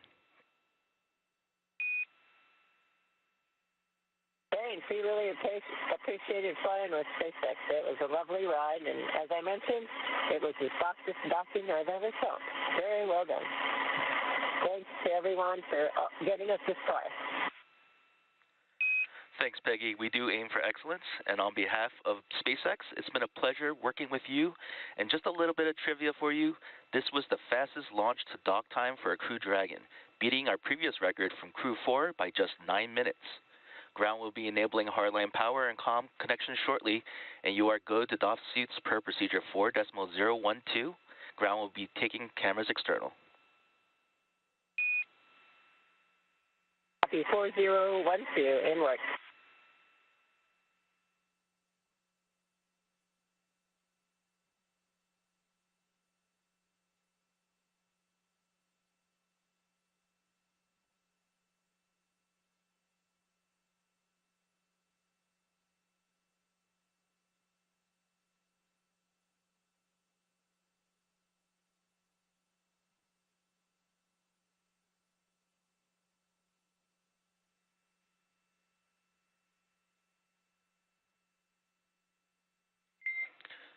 Dragon on Dragon to ground, no response required. Cameras are external.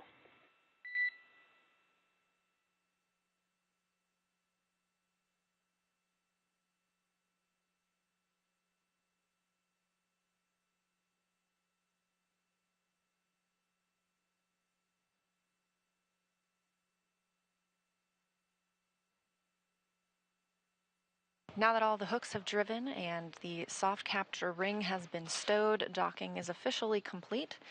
The crew is go to doff their suits. That's why the teams on the ground have told them that the cameras are not live at this time inside the cabin. Again, we still do not have video from the International Space Station at this time. It looks like we'll regain shortly. The space station itself is in an orbital nighttime, now flying 261 statute miles over the Pacific Ocean. Again, docking this morning at 8:12 a.m. Central Time. As noted by SpaceX, the fastest docking on record for a crew launch to the International Space Station on Dragon.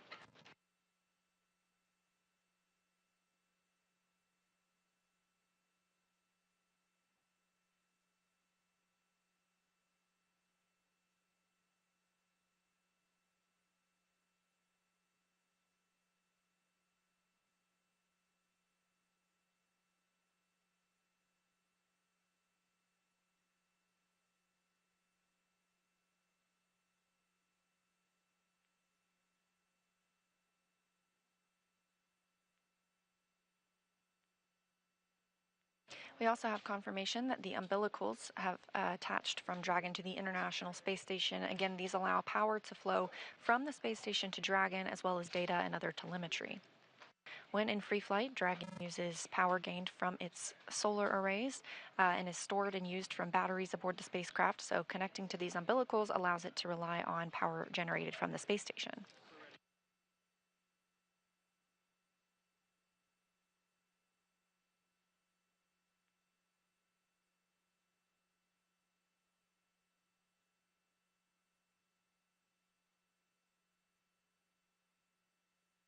We'll stay live now that we have docked until our welcome ceremony, standing by for the start time for that ceremony.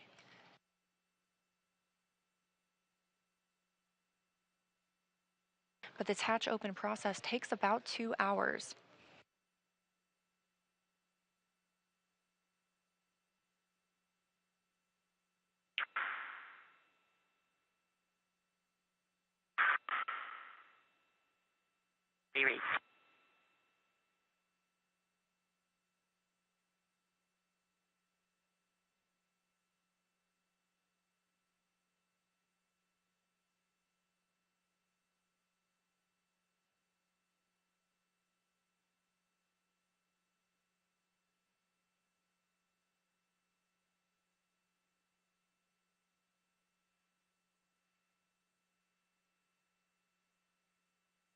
A look ahead at the steps that will be happening over the next couple of hours. Again, Woody Hoberg, NASA astronaut on the space station, is prime for these operations and bringing the AX-2 crew on board.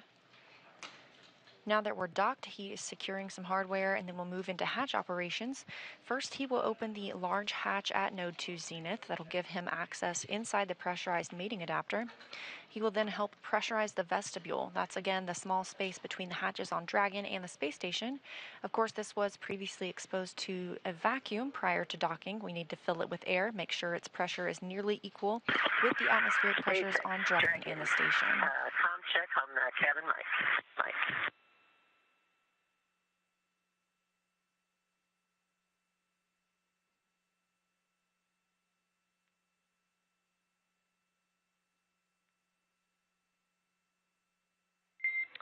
And Dragon SpaceX, I had you 5x5 on the cabin mic, but I am seeing that you have both ground and ISS set to PTT. Please set it to only the big loop.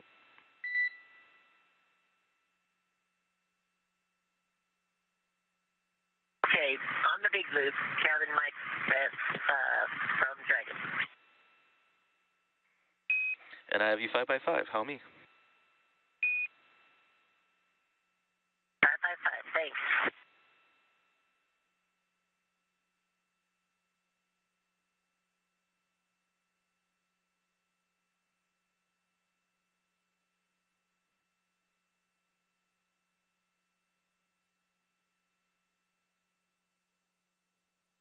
Station on 2 for PMA 3 ingress step 1. Houston is with you on 2.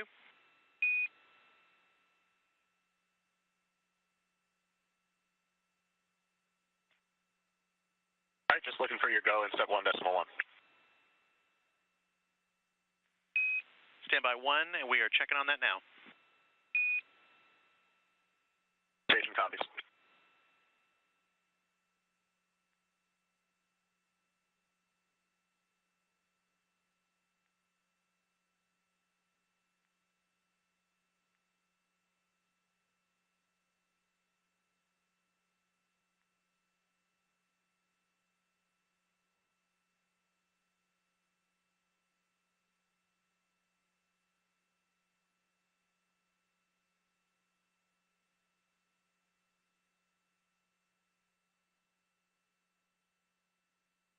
As you heard, teams on the ground communicating with the crew still aboard Dragon Freedom.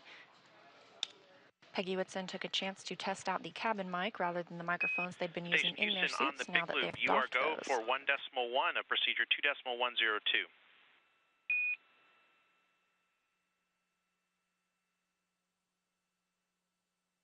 Copy, go in step 1.1 of 2.102.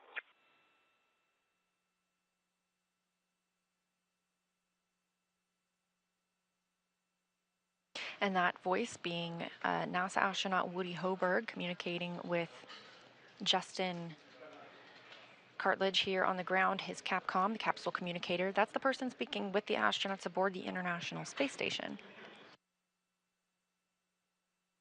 Woody is now stepping through some procedures, including he will get access inside the pressurized mating adapter and then pressurize the vestibule. We want to make sure the pressure is almost equal with the pressures on board Dragon and the station. He'll use a small valve on the station's hatch to slowly introduce air into the vestibule. Flight controllers here in Houston will monitor the pressure and temperature readings inside and verify that everything is leak-free before we get ready to open the hatches. Again, it's about a 2-hour process to get everything pressurized and checked out before we open the hatches. And following that hatch open, we'll have a welcoming ceremony with all 4 AX-2 astronauts, as well as our 7 crew members living aboard the station. So if it's not too early for you to do some math, yes, that is 11 people that'll be living aboard the International Space Station for at least the next week.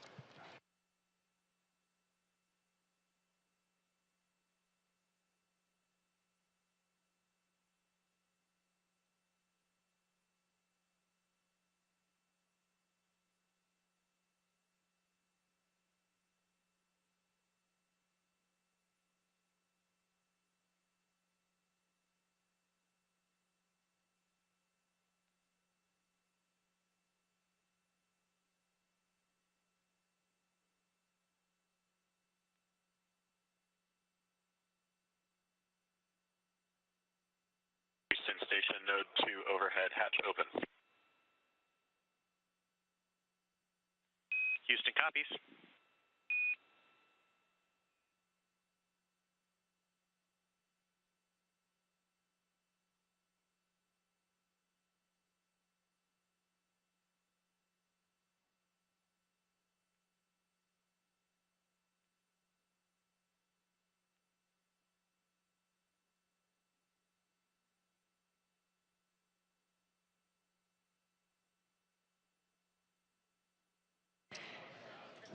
Again, we are live covering the arrival of the AX-2 crew to the International Space Station. This is the second private astronaut mission that has visited the International Space Station following Axiom 1 flight last year. Our crew members aboard Dragon Freedom today include former NASA astronaut Peggy Whitson.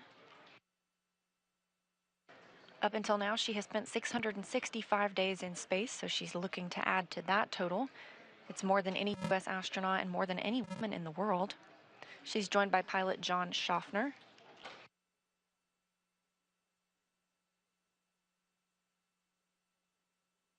And the 2 mission specialists representing the Saudi Space Commission are Ali al Qarni and Rayyanah Barnawi.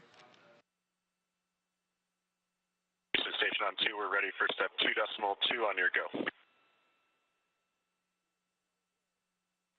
Checking. You are go at 2.2. Copy, go. As we hear NASA astronaut Woody Hoberg stepping through the procedures with the ground's go, he will begin pressurizing the vestibule shortly.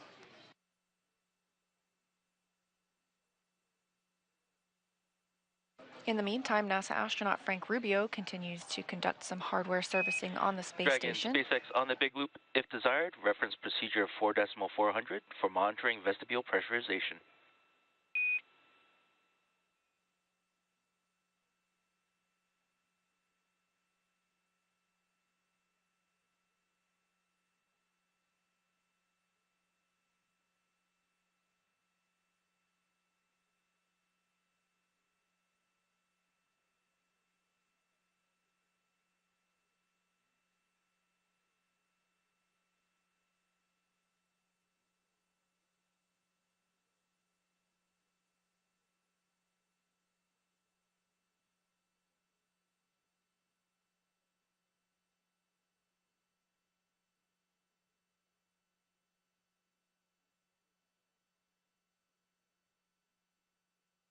Confirmation from teams on the ground that vestibule pressurization has begun. Again, this is the small space between the Dragon hatch and the space station hatch.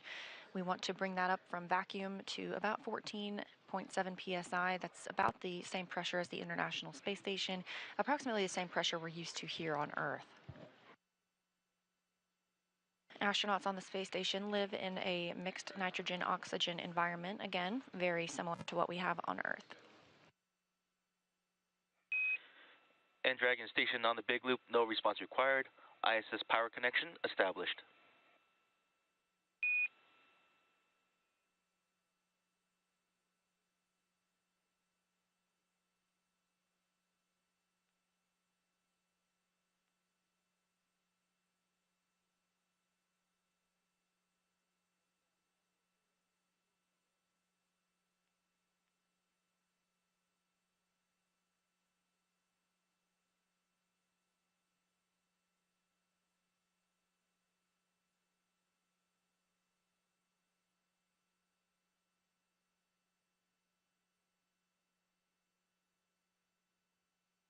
Station on 2, step 2.4, A pass pressure equalized at 13:39 GMT. Houston copies 13:39 GMT.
You can see some movement,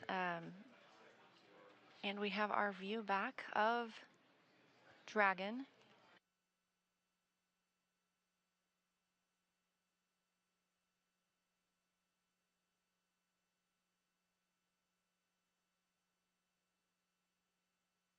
As we see a sunrise in the background, this view of Dragon Freedom with the AX-2 crew aboard docked to the Node 2 Zenith port on the International Space Station. Again, that docking coming at 8:12 a.m. Central Time.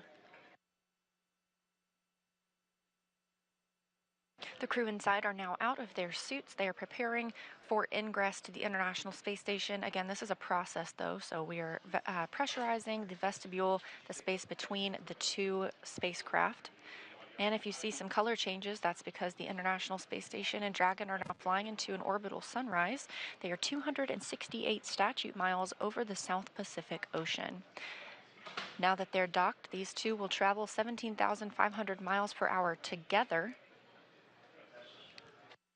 seeing 16 sunrises and sunsets a day. So the AX-2 crew is certainly in for a treat for their planned 8-day stay.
Here in Mission Control Houston, teams are handing over from the Orbit 1 shift to the Orbit 2 shift.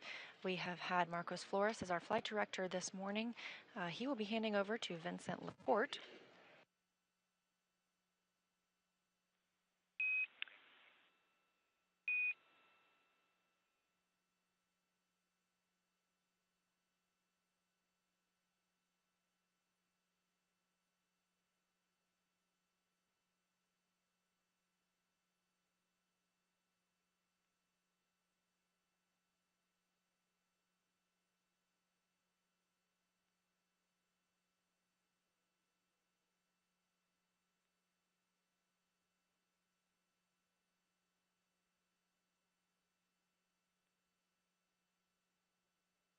Again, Woody Hoberg aboard the International Space Station is leading the team's... Freedom, Houston, stand by for hardline audio config.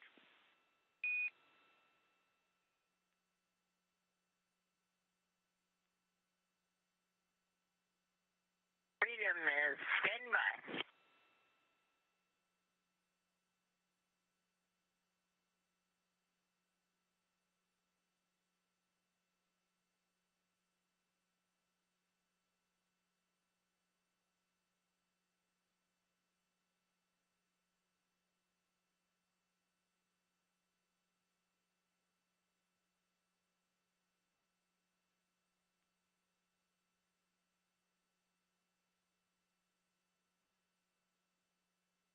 NASA astronaut Woody Hoberg working to pressurize the vestibule, the space between the hatches.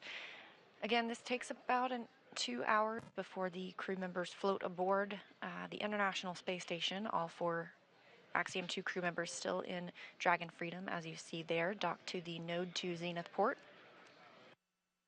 Once they float aboard, they will conduct a welcome ceremony with all crew members before heading into a safety briefing.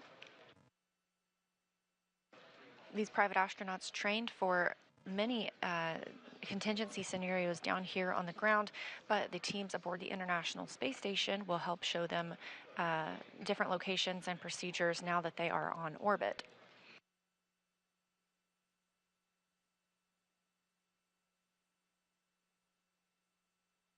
Later today, the Dragon Freedom crew will work to transfer some cargo from Dragon to the International Space Station.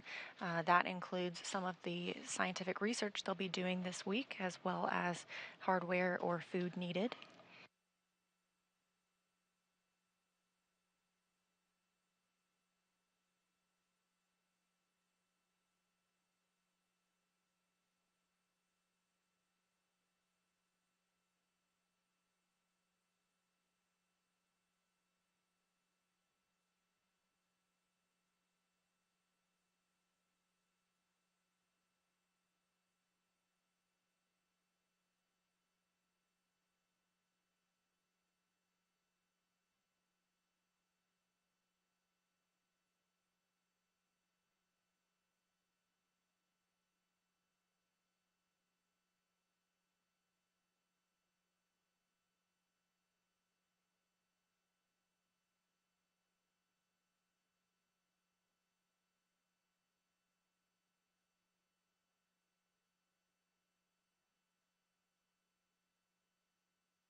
Freedom Houston on the big loop for a comm check. Hardline audio configuration is complete.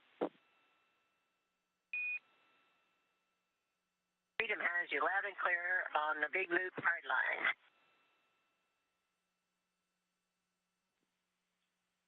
Good news.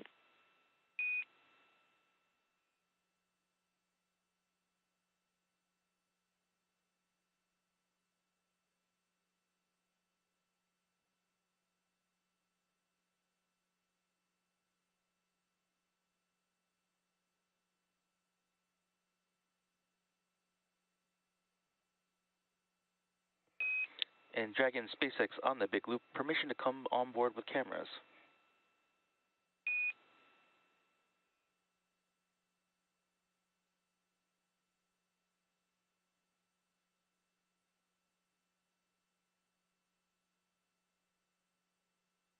come on board now, but we'll probably have to ask you to go away again in a little bit. Welcome aboard.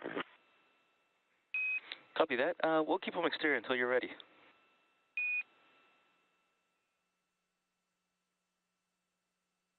Okay, thank you.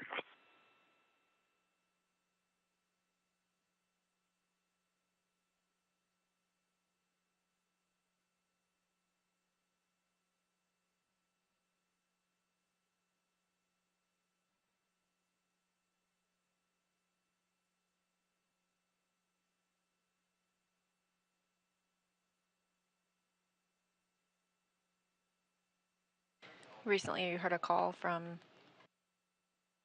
Mission Control in Hawthorne at SpaceX headquarters, checking with the crew to see if they could turn cameras on the spacecraft. They'll hold off for a little bit longer on that, but we still have all 4 crew members aboard. It has now been 41 minutes since they docked to the Node 2 Zenith port, making their official arrival at the International Space Station. On the space station side, NASA astronaut Woody Hoberg is preparing the APAS hatch for opening.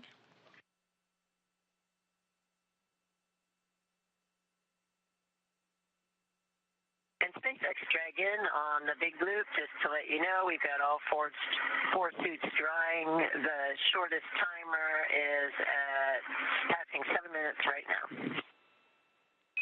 Copy all. 4 suits drying, and 7 minutes have elapsed.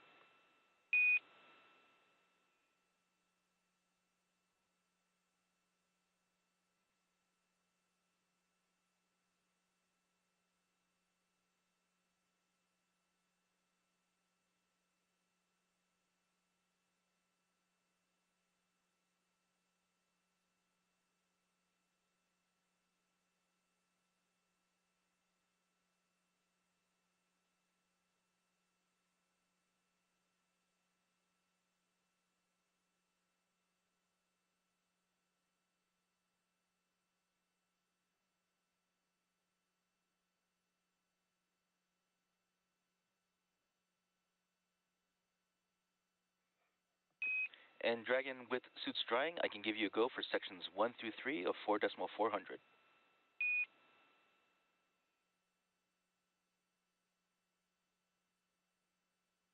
Copy 1 through 3 of 4.400.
Again, you're watching live coverage of the AX2 crew arrival at the International Space Station.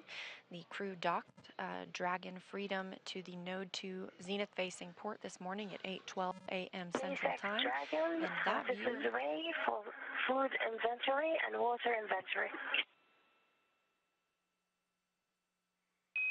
Copy that, Ray. Ready to copy for inventory.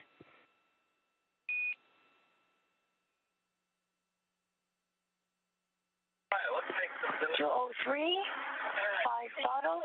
207, 4 bottles.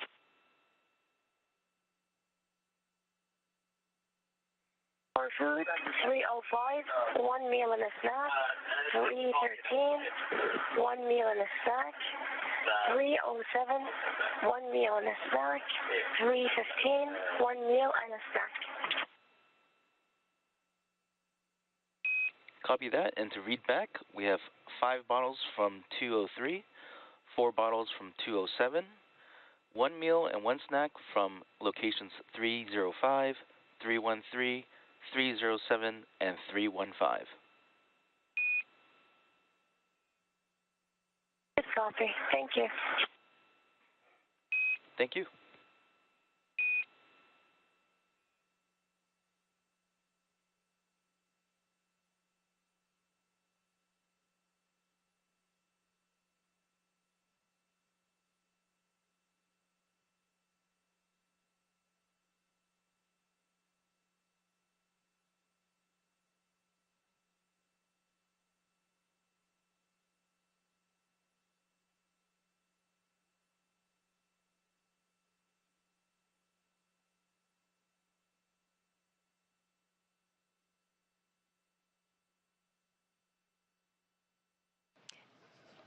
As you just heard,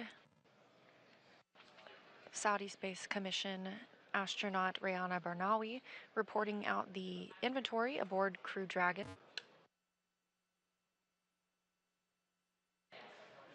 Everything is meticulously tracked aboard the space station and Dragon as well, so she was reporting which meals and snacks had been consumed during their approximate 16-hour flight from launch last night at 5:37 p.m. Eastern Time to docking this morning at 9:12 a.m. Eastern Time.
Again, you're watching live coverage of the AX-2 arrival at the International Space Station, the second private astronaut mission to visit the space station following the Axiom 1 flight last year.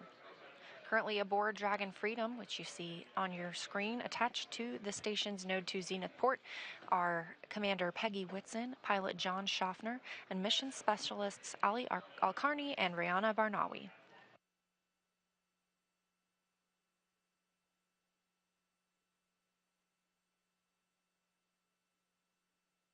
On the space station side, NASA astronaut Woody Hoberg is working to pressurize and Dragon SpaceX on the big loop for procedure 4.400.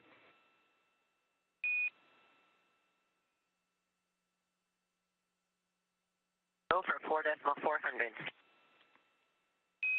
Hey, so we're getting close to finishing the leak check, but you have a go to perform Section 5 for the docked waste system configuration.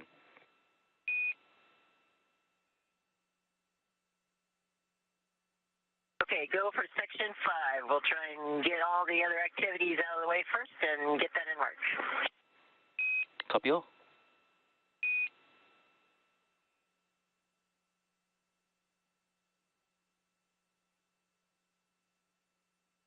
We heard Peggy Whitson earlier say that the crew has doffed their suits. They are now in probably their flight suits ahead of heading into the International Space Station. We're expecting that around 10 a.m. Central Time for those hatches to open. They are drying their suits currently, just keeping them in good shape ahead of a trip home. They're planning on about an 8-day stay aboard the International Space Station. However, several things can affect that departure date, mainly the weather at the landing location. SpaceX has a number of select landing locations off the coast of Florida. And we watch for things like wave height or wave cadence, as well as wind speeds, to ensure that the crew have the safest and most comfortable landing possible.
Station Houston on the big loop.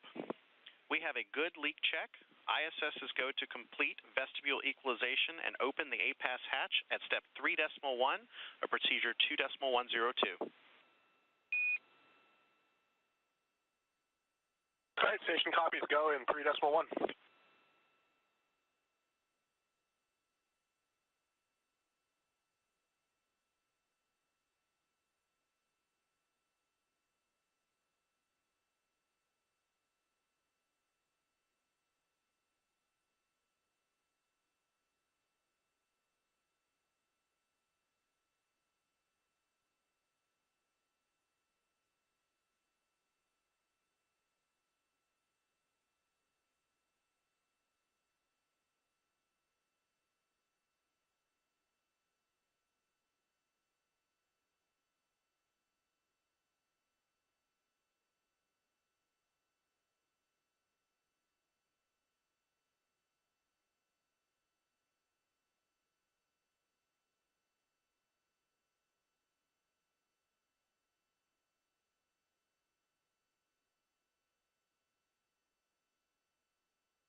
For those of you just joining our coverage of Axiom 2 crew in our SpaceX Dragon Freedom capsule, which is what you see there on your screen, has successfully docked to the International Space Station. In fact, we had a new record time for SpaceX operations. We actually beat the Crew 4 record from liftoff to soft capture. Our record time now is about 15 hours and 35 minutes from liftoff to soft capture. So basically the most efficient and fastest transit to the International Space Station from Pad 39A. That's a beautiful view there of that Dragon Freedom capsule. This is docked at the Node 2 Zenith port. The Crew 6 capsule, until about a couple weeks ago, was docked to this same port, and we did a port relocation maneuver with the Crew 6 crew to move it down to the Node 2 forward port. By doing so, we were able to clear this Zenith port for the AX2 mission, as well as the upcoming CRS-28 cargo resupply mission. Although it might look stagnant if you look at it quickly, we can see planet Earth rotating slowly behind, or rather under, the Dragon capsule and the International Space Station. There at the bottom of the screen, you can kind of make out the Canadarm, which is the robotic arm that the crew on board station will utilize in order to remove cargo from the unpressurized section of Dragon located in the trunk, which is essentially the top half, in this orientation, the top half of the Dragon capsule. Of course, when we are sitting at the launch pad or other conventional views of Dragon, it's the bottom half of Dragon. But really, it's that half black, half white cylindrical portion of Dragon that we see there. This view is also great because you get a really clear view of the nose cone and all of the hardware that the nose cone protects during the launch phase.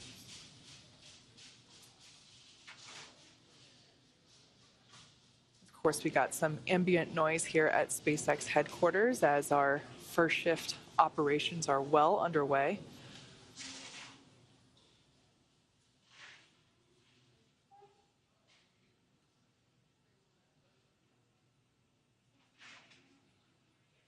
During the ascent phase, that nose cone will be closed, and that protects the forward hatch as well as the forward bulkhead Draco thrusters.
So right now, the Axiom 2 crew, they have taken their suits off. We heard the call out earlier that the suits are drying. And as you can see, the Dragon capsule is docked, and they have completed pressurization of the APAS hatch. So we are making great progress. But talking about the crew, let's get to learn a little bit more about them in case you may have missed our introductions earlier in the broadcast, as we've been going for a little bit while. So let's learn more about the AX2 crew. Yeah, it's always good to get a little refresher on our AX2 crew here. The AX2 mission is commanded by retired NASA astronaut Peggy Whitson. Born and raised in Beaconsfield, Iowa, she was inspired along with the world when she watched the Apollo 11 crew walk on the moon. She has since become the most experienced American astronaut and one of the most decorated. Whitson flew 3 long-duration missions to the ISS and has more cumulative time in space, 665 days, than any U.S. astronaut and more than any woman in the world. She has conducted 10 spacewalks with over 60 hours of time and has performed hundreds of research experiments on board the ISS. Not only is she the commander for this mission, but Peggy also serves as the director of human spaceflight for Axiom Space. The pilot for AX2 is private astronaut John Schaffner. Born in Alaska and raised in Kentucky, Schaffner is a STEAM education advocate, business pioneer, and lifelong space enthusiast. A pilot since the age of 17, John has over 8,500 flight hours holding commercial, instrument, single-engine, and multi-engine ratings in land and sea aircraft, as well as helicopter.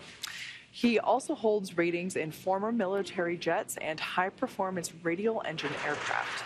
As an athlete, John has years of competitive experience in water skiing, cycling, whitewater kayaking, hang gliding, skydiving, and base jumping. John trained as the AX-1 backup pilot, and during this mission on AX-2, plans to invest a lot of his time in STEAM education activities aimed at empowering educators and inspiring teachers. And representing the Saudi Space Commission and serving as a mission specialist, Ali al Qarni was born in March 1992 in Sabt al-Alaya, Saudi Arabia.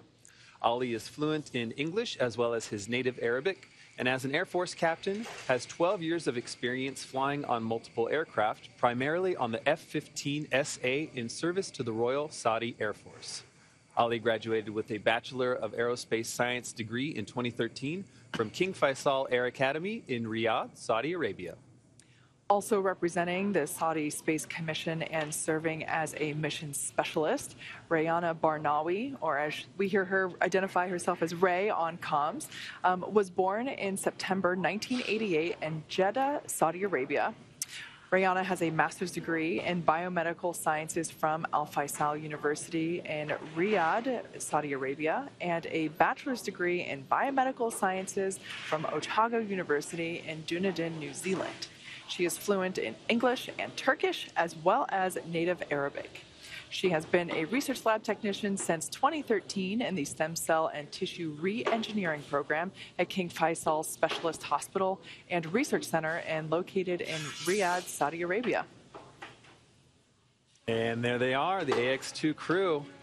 We are so excited for them to now be docked to the ISS, and so proud that they've made it this far after all their training. This is a really wonderful moment to be celebrating their journey to space. Yeah, obviously Peggy, a NASA legend, has spent years training to go to space. Our 3 formerly space newbies, now that they are up there and now docked to the International Space Station. Can't really call them rookies anymore. But yeah, all 4 of them have been training extensively for this mission, and it's so great to see that they get to use it now. Yeah, yes, absolutely. And on those cards, you may have seen their patch on their flight suits. And since the beginning of the space race in the 1960s, a custom patch has been used to represent and identify individual missions and their crews. It's also a long-held custom that these crews influence or even outright design their own patches, injecting them with symbolism and personal elements to commemorate their journey. This crew has continued this long-standing tradition with their official AX2 mission patch, so let's take a look. The AX2 mission patch highlights the beauty of space, hope for the future. Station on 2, the pass hatch is open with negative condensation. Oh. That is great news. Houston copies. Sounds like a hatch open update.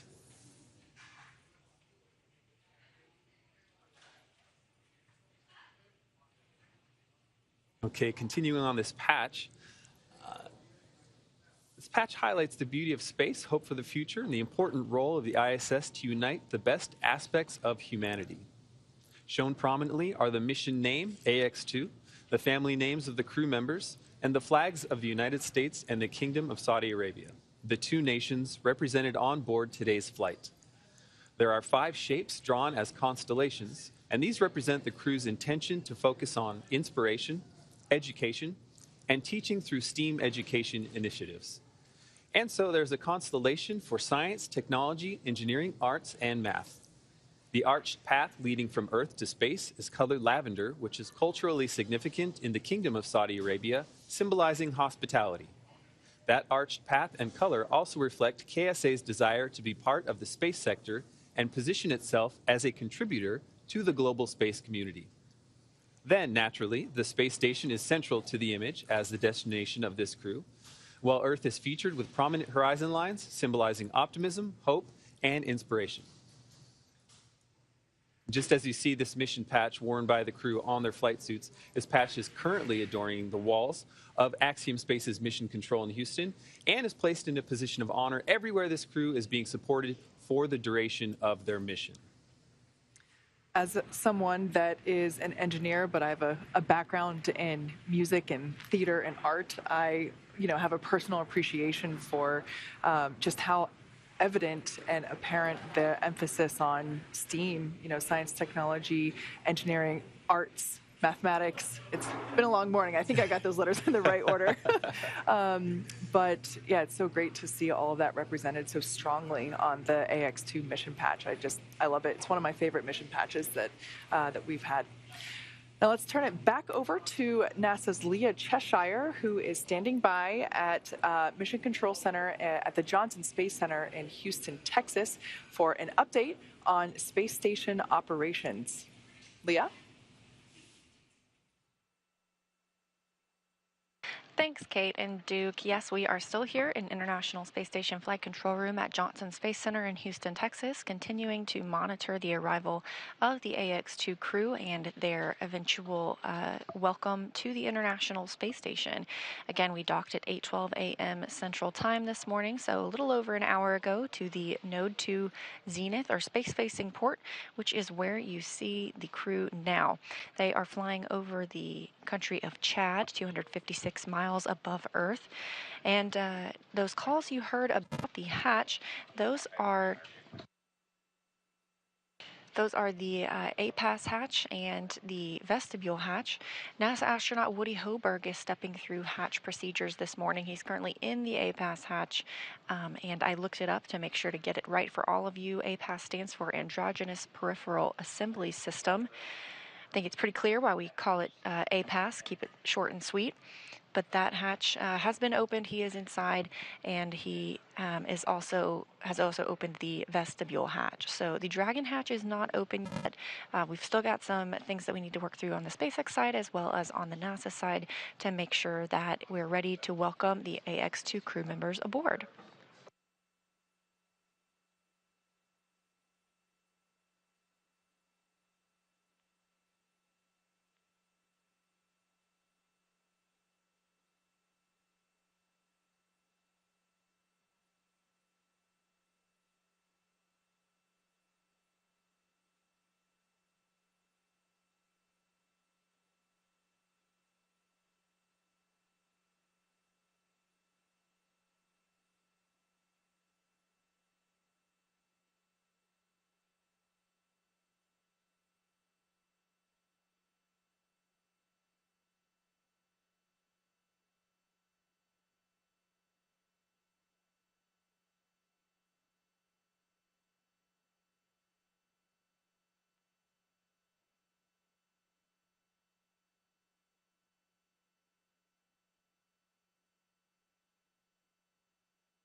After launch yesterday at 5:37 p.m. Eastern Time, Dragon made its way to the International Space Station, conducting a series of burns and checkpoints along the way.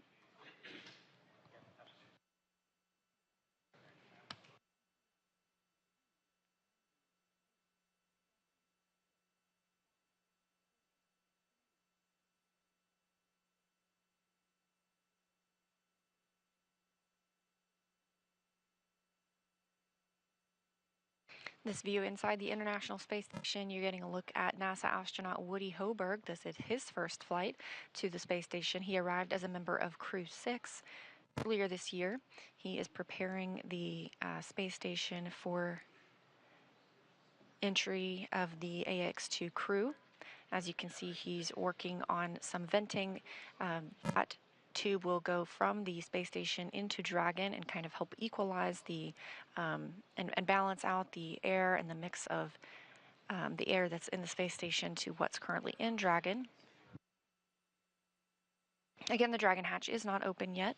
We are remaining live all the way through their welcome ceremony when we see the 4 crew members, Peggy Whitson, John Schaffner, Ali al Qarni, and Rayyanah Barnawi, float aboard the International Space Station for the start of their approximately 8-day stay.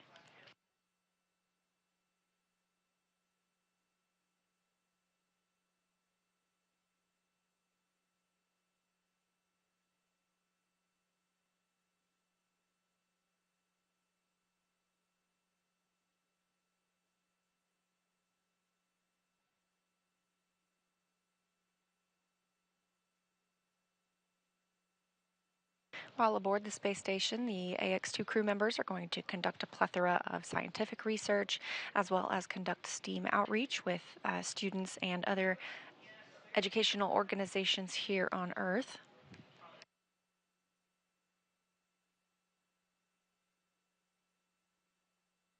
And again, they dock to the Node 2 Zenith port. This is where the Crew 6 Dragon, known as Endeavour, was docked just a few weeks ago. However, it was moved from one hatch to the next. Houston So we have 2 Dragons both docked to Node 2. ISS is ready for Dragon hatch equalization.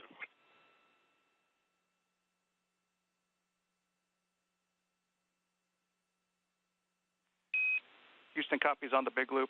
Stand by for equalization. Expect to take 3 minutes. Additionally, ground is a little bit behind on configurations, so expect a slight delay for hatch opening. Station copies. Dragon copies.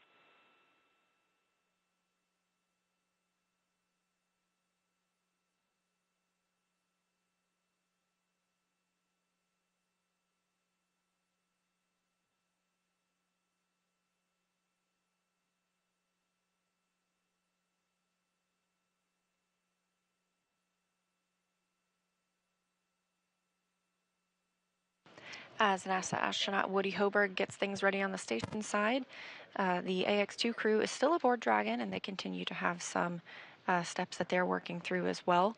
We heard Peggy Whitson discuss the suit drying that's going on, as well as Rayyanah Barnawi reported down some of the consumables that had been used during the flight, including meals that were eaten. Everything is meticulously tracked aboard Dragon as well as aboard the International Space Station to make sure that it can be accessed when needed. But we are moving along pretty smoothly this morning toward hatch opening.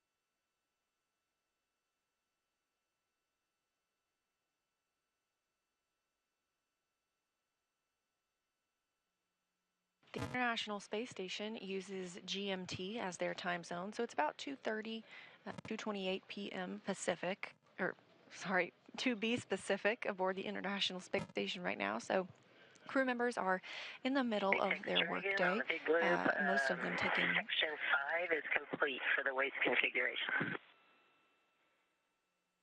And copy that, Peggy. Section 5 complete. Any deltas to inventory?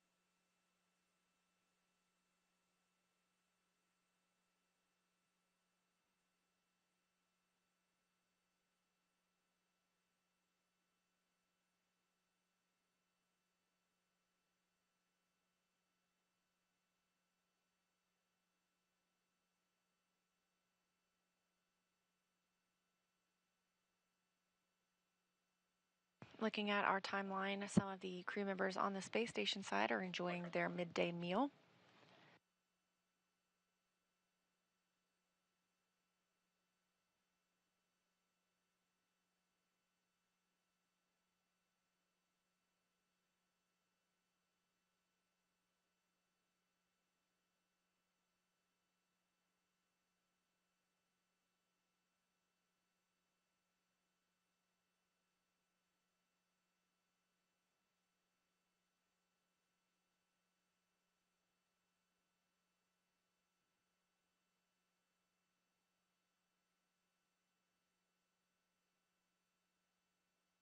Of course, after floating aboard, we'll see the AX-2 crew move into their welcome ceremony, where they get to spend a little time with the other 7 crew members on the International Space Station and discuss their initial reactions to being on orbit and visiting the orbiting laboratory.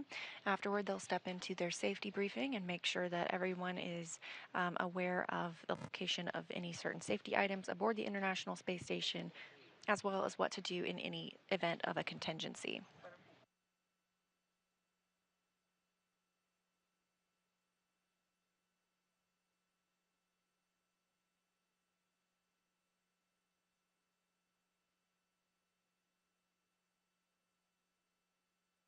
After the safety briefing, the Dragon Freedom astronauts, the AX-2 crew, will begin moving some of the cargo from Dragon into the International Space Station side.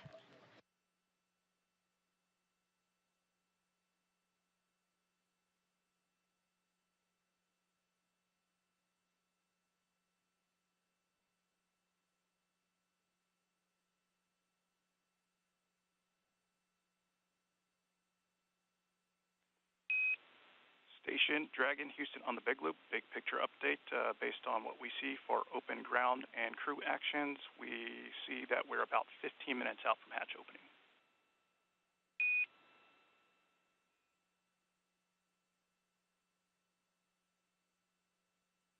Dragon copies 15 minutes out.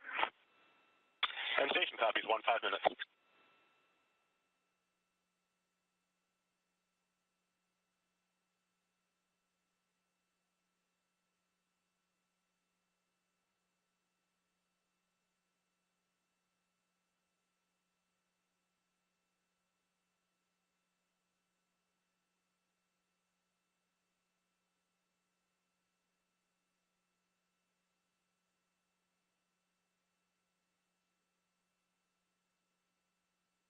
Teams on the ground and teams on the space station continuing to step through their procedures, working toward hatch opening in approximately 15 minutes.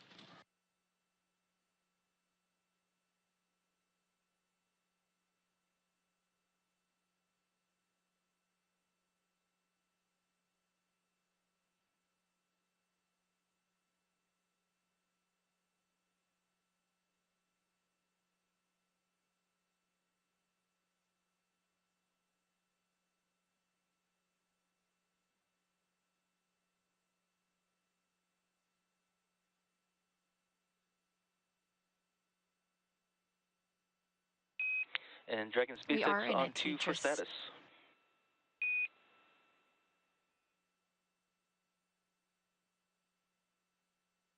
Go ahead, SpaceX on 2. Hey, was just wondering, do we have a change to inventory due to the waste system flush?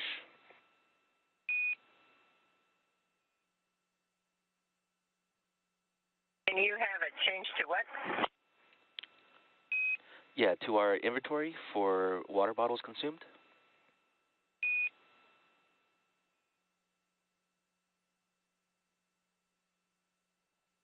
No, we actually planned for the change in inventory, but since then, I pulled out one more bottle out of the same bag and 9 that still had bottles left.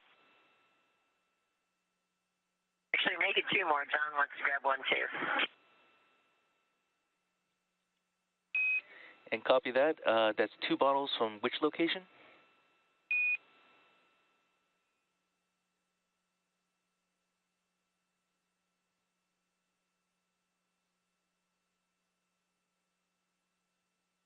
Section 9, bag 204.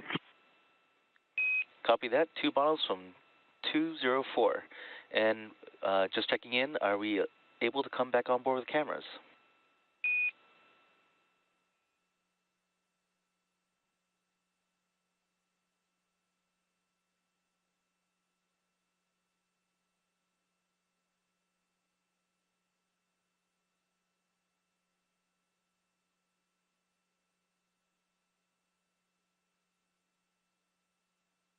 Just another minute, please.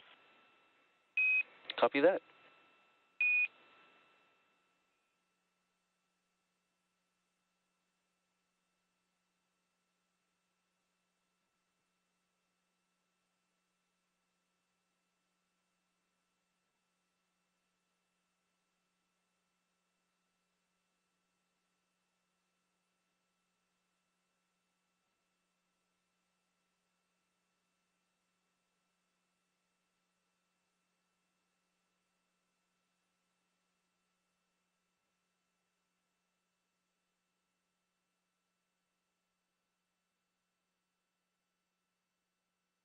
We're about 10 minutes away from Dragon hatch opening.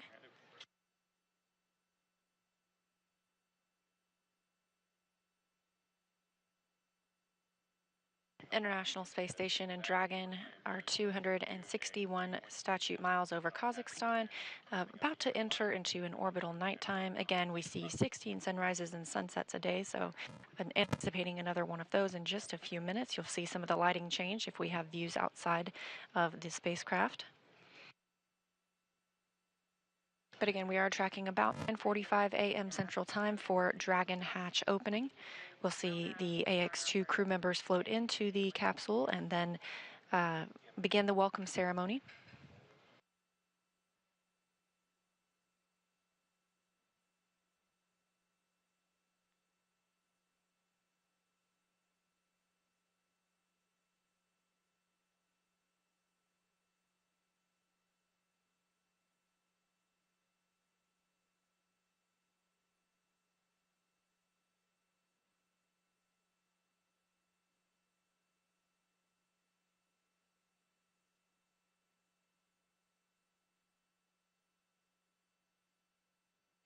Again, we are in a TDRS handover, meaning we do not have KU band. That is the antenna we use to bring down our video from the International Space Station. So we are anticipating the crew to float through the Dragon hatch at about 9:45 a.m.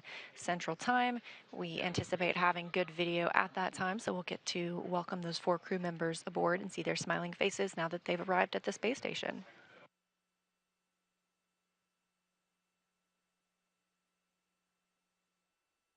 Dragon on 2, you can come on board.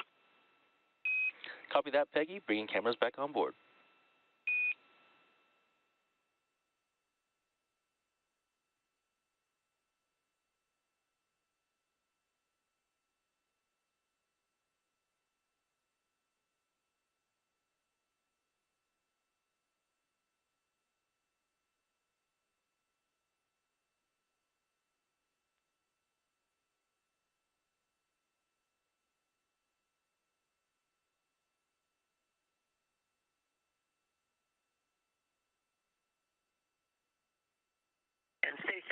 getting the first two suits to dry, but we're just going to hold on packing them until after the event, if that sounds right to you.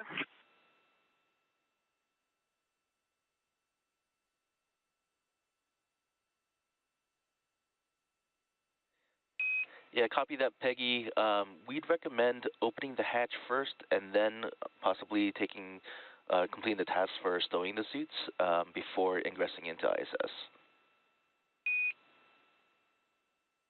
Okay, copy. Will do.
This is a view of Mission Control Space at SpaceX in Hawthorne, California. These teams have been monitoring the flight of Dragon Freedom since launch yesterday afternoon, actually before launch yesterday afternoon. That launch coming at 5:37 p.m. Eastern Time from Florida. A flawless launch, and then about a 16-hour rendezvous to the International Space Station. We got into integrated operations earlier this morning once we crossed through the approach ellipsoid, a 4 by 2 by 2 kilometer invisible boundary around the space station that helps us govern visiting spacecraft and their arrival and departure. Teams here in Mission Control Houston, now on your screen, are being led by Vincent LaCourte, Flight Director. They're working with astronauts aboard the International Space Station and staff this room 24/7, 365 to ensure that those astronauts and the space station systems remain supported. We've had continuous presence aboard the International Space Station for over 23 years now. And we'll be welcoming 4 crew members shortly as part of the AX-2 mission, the second private astronaut mission to the International Space Station. This view coming from their mission control, also here in Houston, Texas. They'll remain on console all week to monitor the status of the astronauts, as well as help them step through their research, payloads, and any downlink opportunities that they have.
And we're expecting to regain video communications with the space station and Dragon shortly.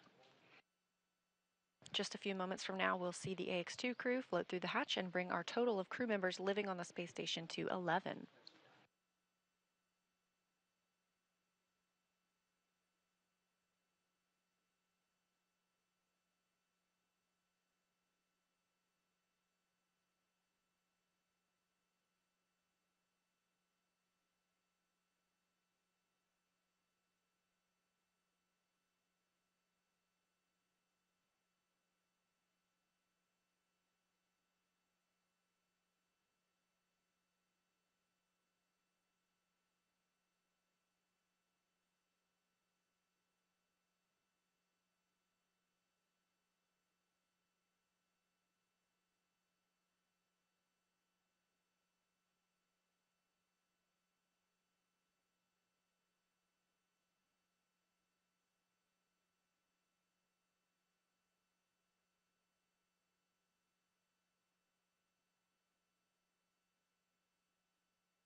Everything looking good ahead of hatch opening on both sides, the station and Dragon.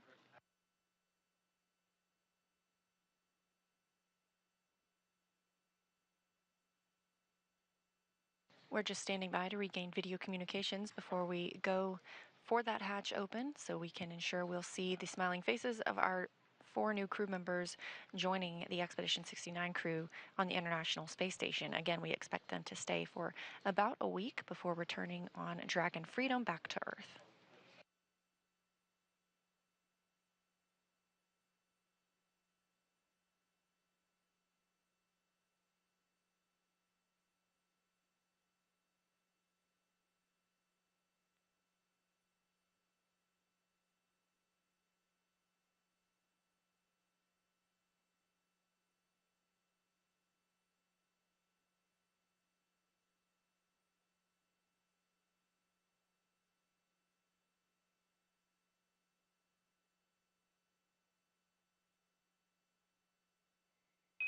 In Dragon SpaceX on the Big Loop, S-band will be deactivated shortly.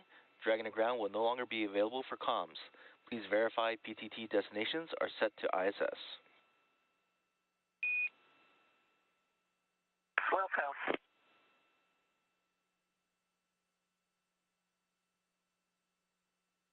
Teams in Hawthorne speaking with the crew still aboard Dragon Freedom, letting them know that shortly they will not have the ability to communicate from or through the Dragon to ground loop itself. However, they will start using the loops aboard the International Space Station to talk with teams here in Mission Control Houston as well as in Hawthorne. Again, we are getting close to hatch opening. Docking this morning occurring at 8:12 a.m. Central Time, so about an hour and a half ago. It was a very smooth ride to orbit yesterday, launching at 5:37 p.m. Eastern Time, and then again about a 16-hour transit, the fastest on record for a Dragon crew to the International Space Station.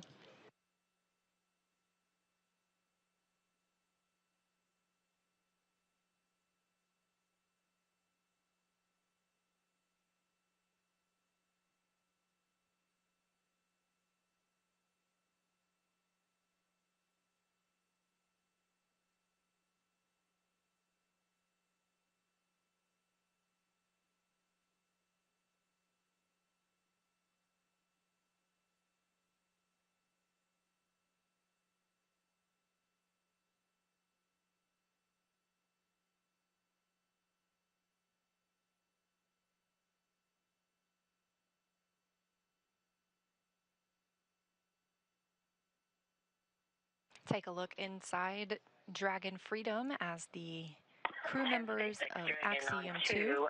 We have all the suits stowed and seat procedure 40.12 complete. Copy all, Peggy. 4.012 complete.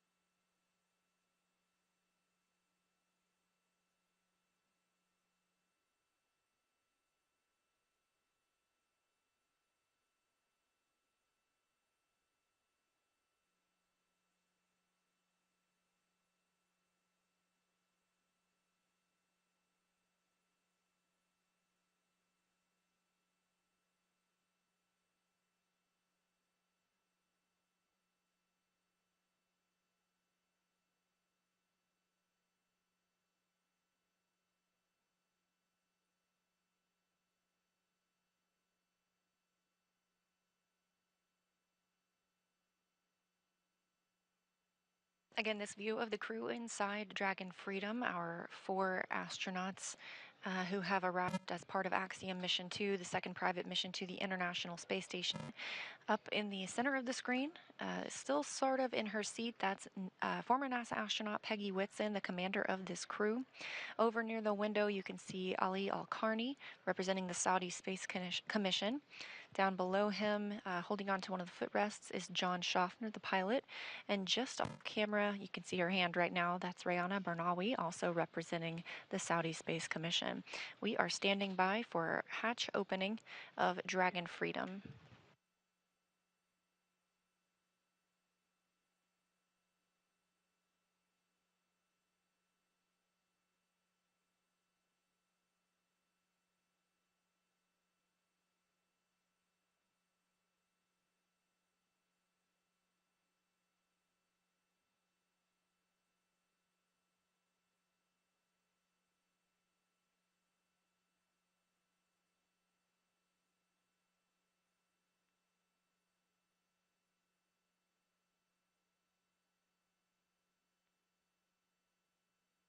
No.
Again, you're looking live inside Dragon Freedom as we prepare for the hatch to be opened and these 4 crew members to float into the International Space Station on what is the second private astronaut mission to the orbiting laboratory.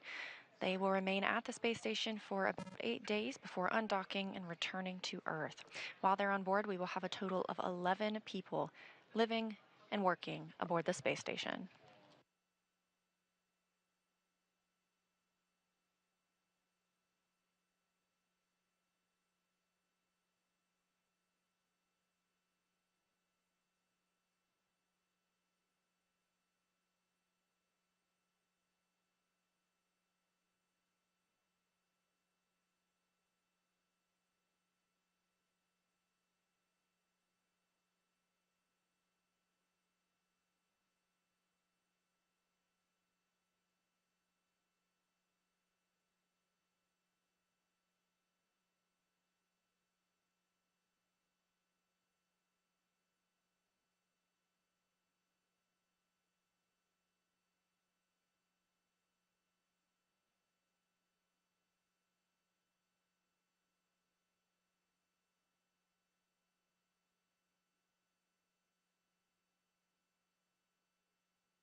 Again, this crew launched at 5:37 p.m. Eastern Time yesterday, docking this morning at 9:12 a.m.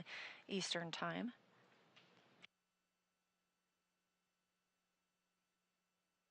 The hatches are configured to be open, so we are just standing by for that final go call to the crew. We'll remain on air through their welcome ceremony, where you get to hear some words from the crew themselves on their flight, as well as what they plan for this time on board. Afterwards, we will wrap our show as the crew steps into their safety briefings and eventually gets to work aboard the space station.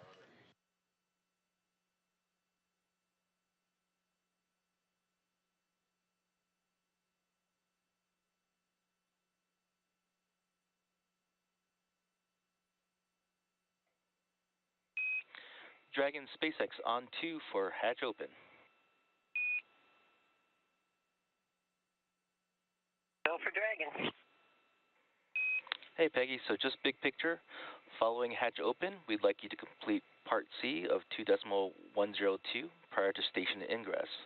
We're still ahead of the timeline, so we've got some time to complete these tasks in the nominal sequence. With that, you are go for hatch opening per decal, followed by the remaining actions in procedure 4.400, section 6.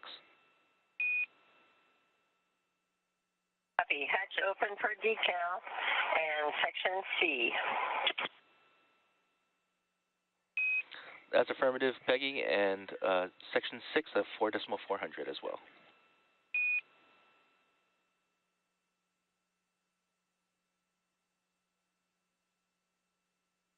Yes, copy. Section 6 of 4.400 as well. Thank you.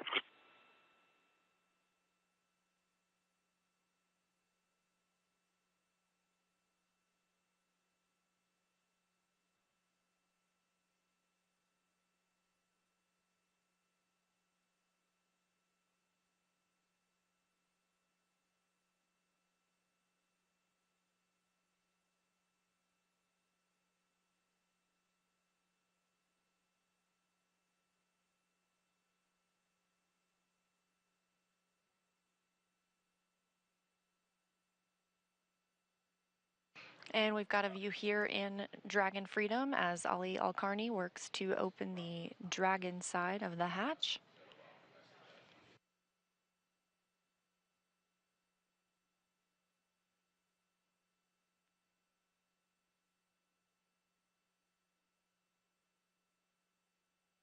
On the other side of the Dragon hatch is NASA astronaut Woody Hoburg waiting to welcome the crew on board after having completed all of the preparations this morning.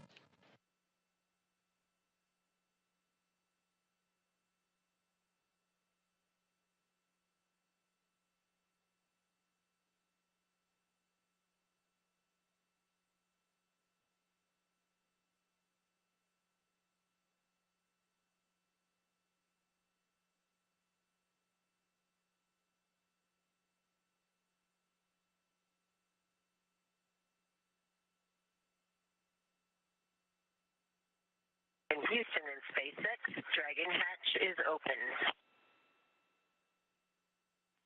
Houston copies. SpaceX copies. At 10 a.m. Central Time, the Dragon hatch is open, preparing to see our crew members float through and join the International Space Station.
Houston, the IMV duct is installed and we are ready for IMV activation.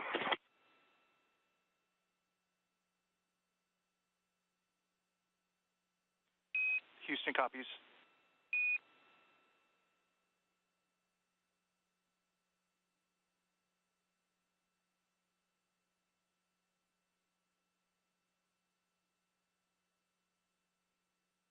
Again, Dragon hatch open at 10 a.m. Central Time after docking at 8:12 a.m. Central Time following their approximately 16-hour journey from the space coast of Florida to the International Space Station.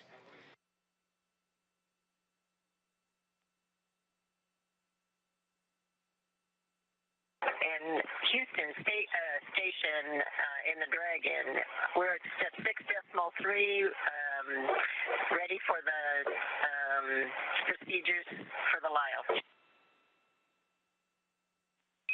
Copy that, Peggy. Houston is checking.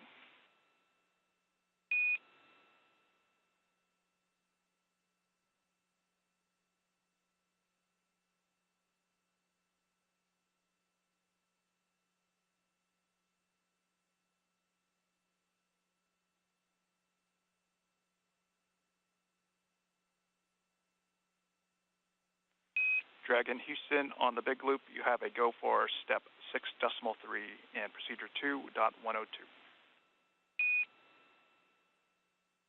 Go for 6.3, 2.102. Thanks.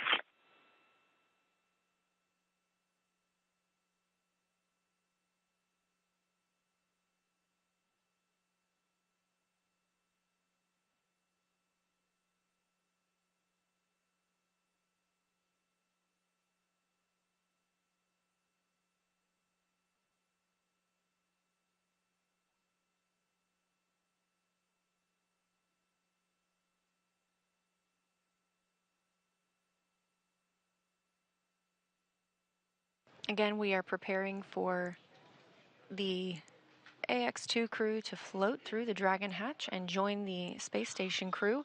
On the right-hand side of your screen, you see NASA astronaut Woody Hoberg, who has monitored their arrival this morning, first in the cupola, and then worked to prepare these hatches, pressurizing the vestibule, that space between both hatches, and eventually assisting in opening the APAS hatch, as well as then Ali al Qarni, just at 10 a.m. Central Time, 5 minutes ago, opening the Dragon hatch.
Again, this is live coverage of the arrival of the AX2 crew to the International Space Station. We are just standing by for those crew members to make their way out of Dragon and into the space station moments from now.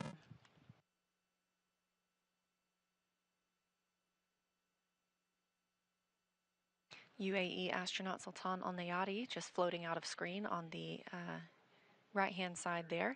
He has been working alongside Woody Hoberg this morning to prepare the hatches for the crew to float through, as well as monitoring their arrival.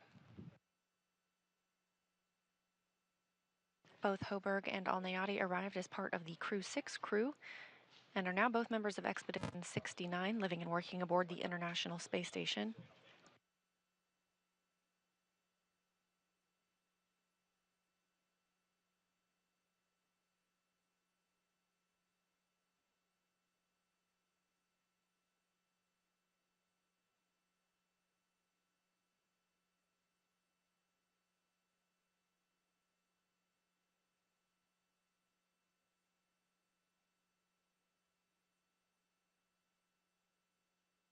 Teams are also preparing the intermodule ventilation. That was the tube that we saw earlier that Woody Hoberg was working with.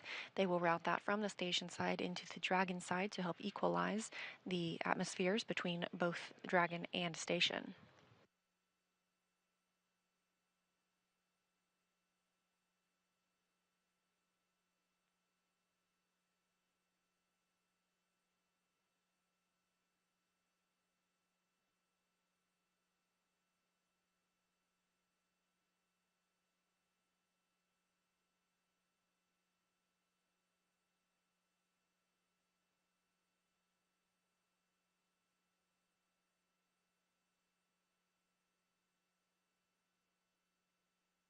Currently, the International Space Station is flying 264 statute miles southwest of Fiji.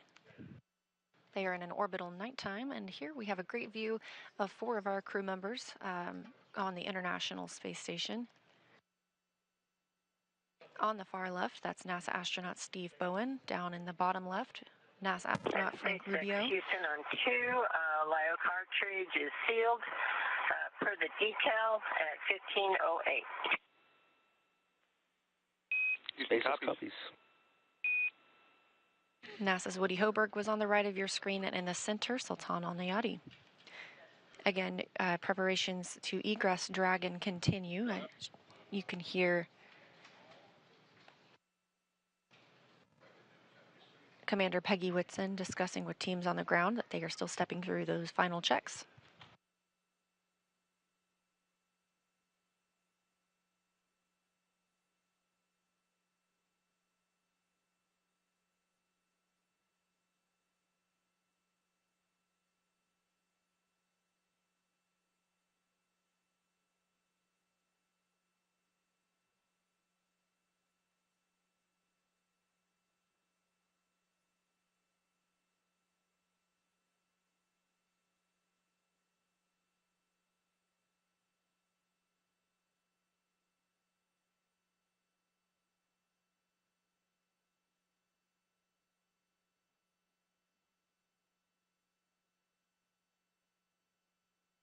SpaceX Dragon for procedure. Do you want us to continue on step 7?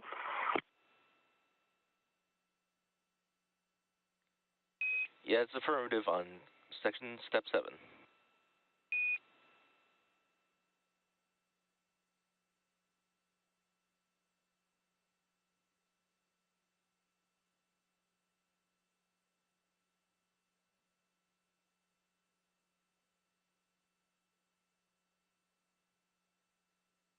Again, hatches between both Dragon and the International Space Station are open.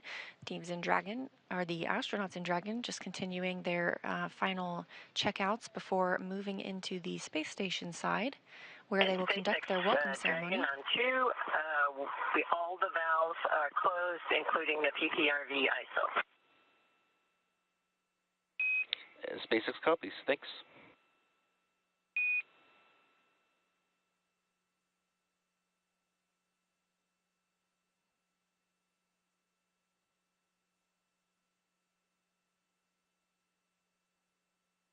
Again, this is a view from inside Node 2, also known as Harmony. The AX2 crew today docked to the Zenith, or space-facing port. There is another Dragon spacecraft docked to the forward-facing port. Houston and SpaceX Dragon configuration is complete at step 8.9 of 2102. Houston copies. And SpaceX copies.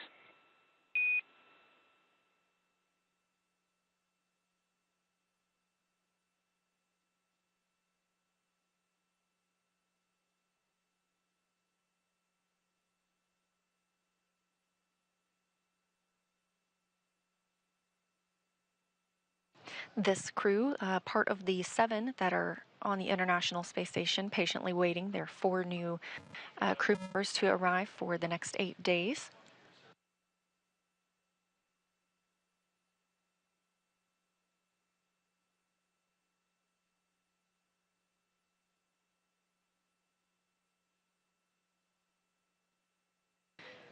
Not pictured in this frame, there are also 3 Roscosmos cosmonauts on board, including Sergei Prokopyev, Dmitry Petelin, and Andrei Fedyaev. So with the addition of these 4 crew members about to float on the space station, we will have an 11 total astronauts on station.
And we have our first views of the Axiom crew members floating aboard. First is Commander Peggy Whitson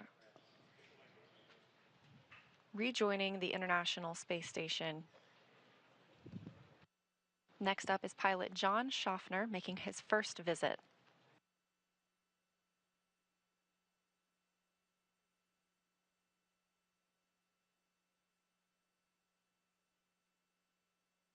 Also on his first trip to space, you can see Ali al Qarni representing the Saudi Space Commission, all smiles as he floats through the Dragon hatch.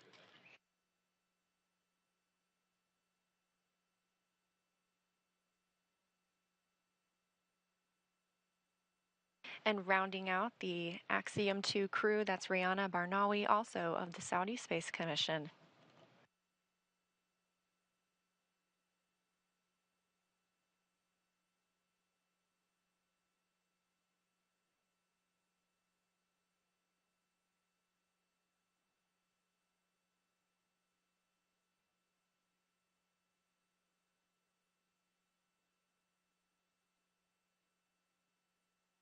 The crew of the space station is now 11 crew members. Big smiles from Rayyanah Barnawi. She is now the first female Saudi to go to space.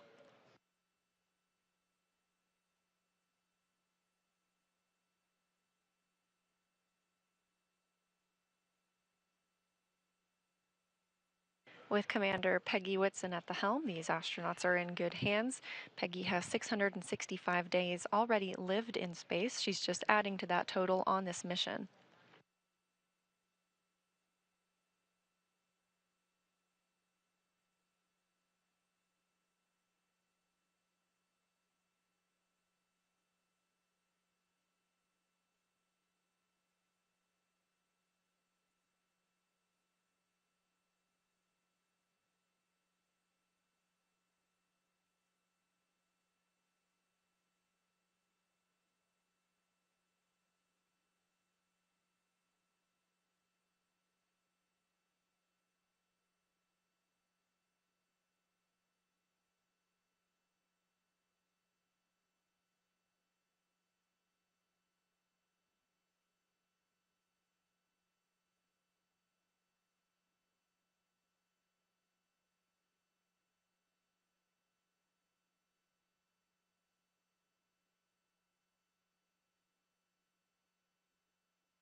John Schaffner, his first trip to space.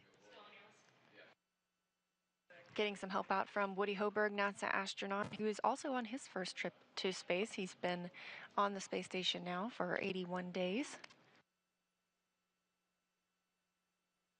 Again, the total number of astronauts and cosmonauts on board the International Space Station now at 11.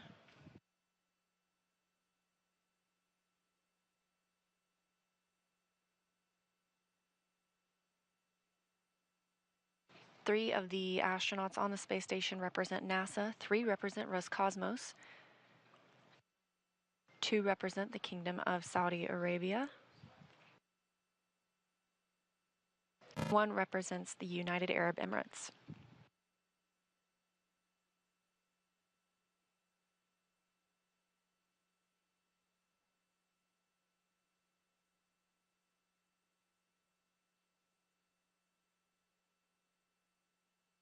Again, we are standing by for the start of the welcome ceremony.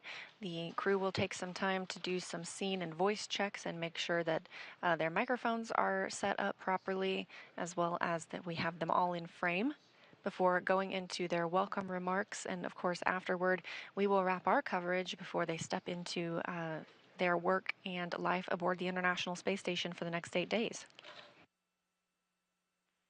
Station Houston on 2 for Frank and PAO.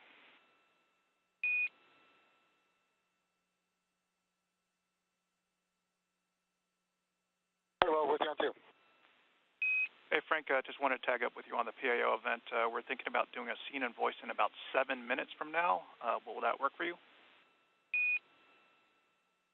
That'll be perfect. We will call you back in about, and we can even do 5 minutes if you guys want, but we'll call you back in 7 minutes.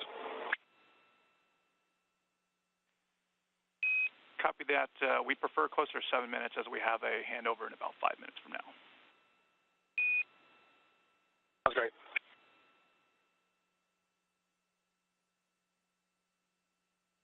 As you heard the Capcom relay to NASA astronaut Frank Rubio, we are expecting a handover.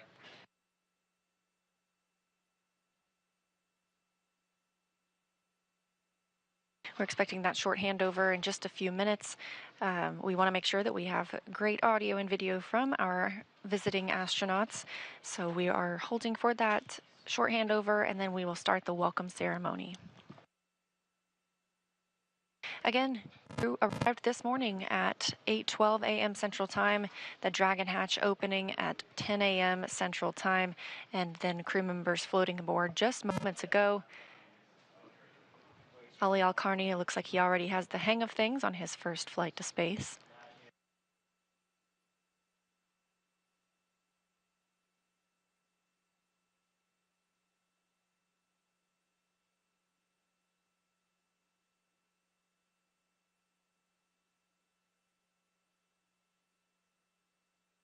The Axiom crew has trained for months in preparation for this mission.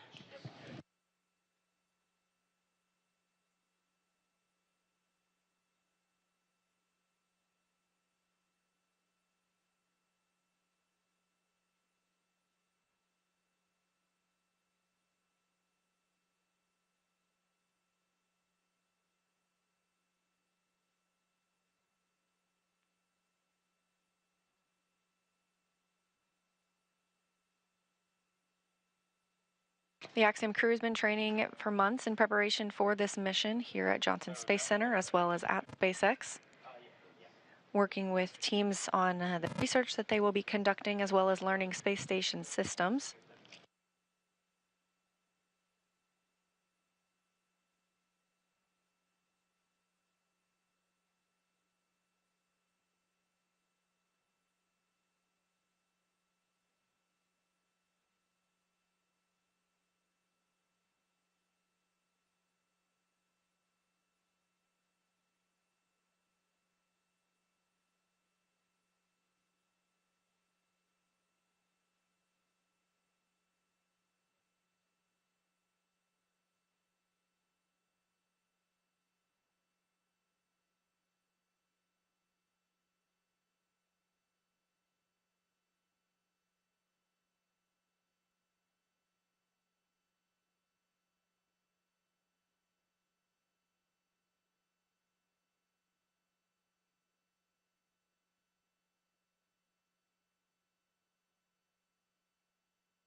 Three countries represented here. We've got Tan Al Nayati of UAE, two Roscosmos cosmonauts, as well as our two new astronauts representing the Saudi Space Commission on their 8-day stay on the International Space Station.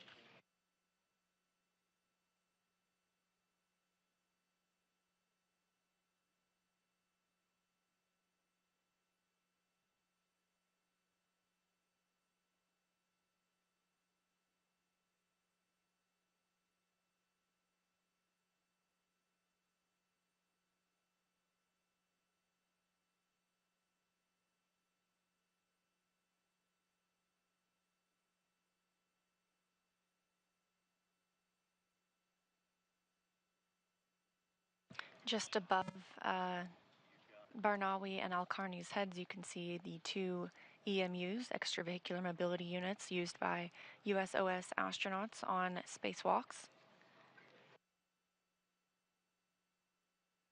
Those have been moved from the airlock to allow a little more space for the Axiom crew during this flight. Of course, we do have 11 crew members on board now, so we have to make some room for sleep spaces.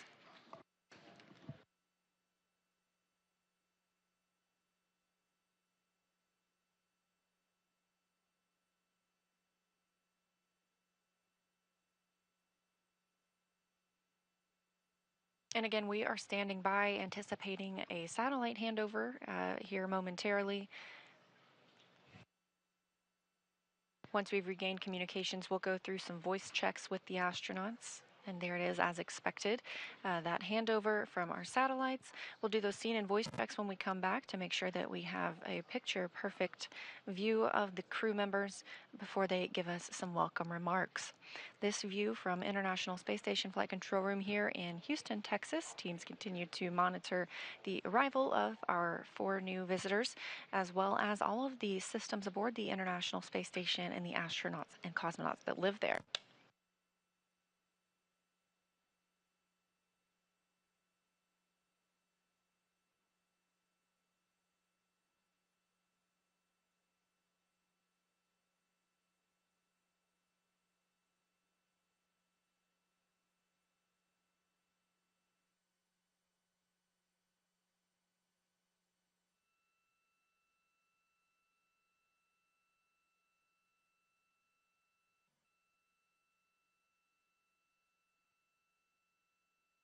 Just over 2 hours now since the AX-2 crew arrived to the Zenith or space-facing port on the Harmony module, also known as Node 2. That docking coming at 8:12 a.m. Central Time. Hatch opening about 26 minutes ago, 10 a.m. Central Time.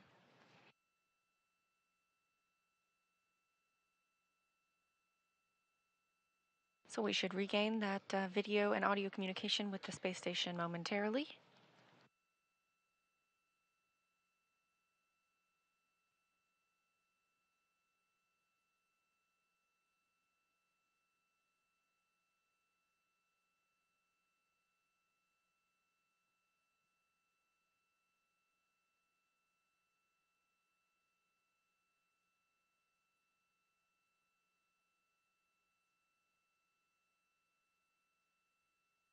Houston Station on 2 for scene and voice check. Hey, Frank, we are ready for scene and voice whenever you guys are ready. And as a reminder, you'll be on the handheld mic for today's event. Okay, sounds good. And let us know if that scene works for you, and then I can do the countdown whenever you're ready. Frank, if you wouldn't mind, if you could gather everybody into their spots, we'll take a look at the scene once everyone's in place.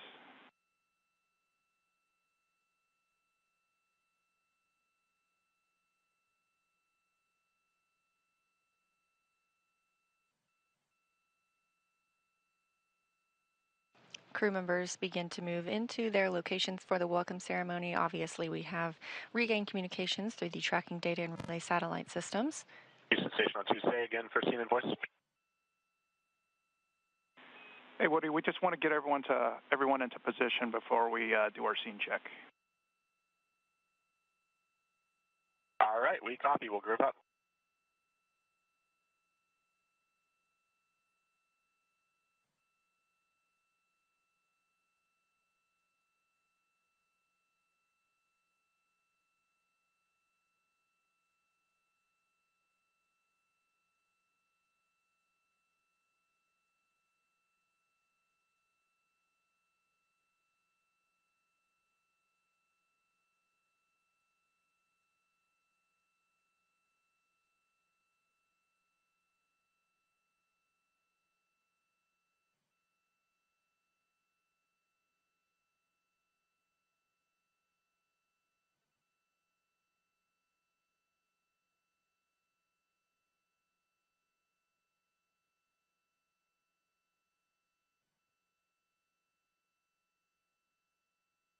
Like I said earlier, looking at a pretty full house here aboard the International Space Station.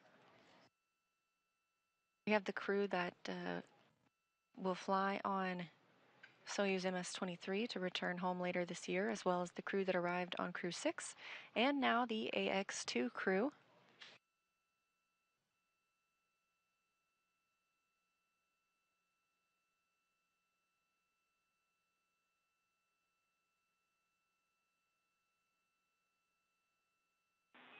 Frank, Houston on 2, good scene check. We didn't hear audio on the handheld mic. Can you check the switch position?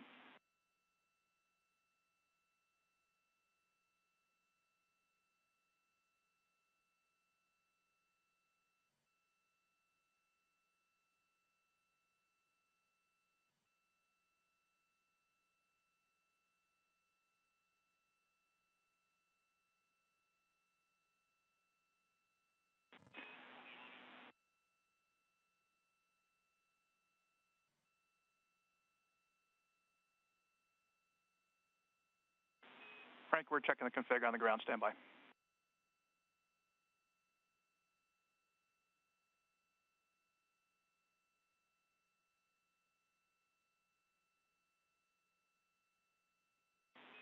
Frank, if you wouldn't mind, give us another long count. We needed to sync things up.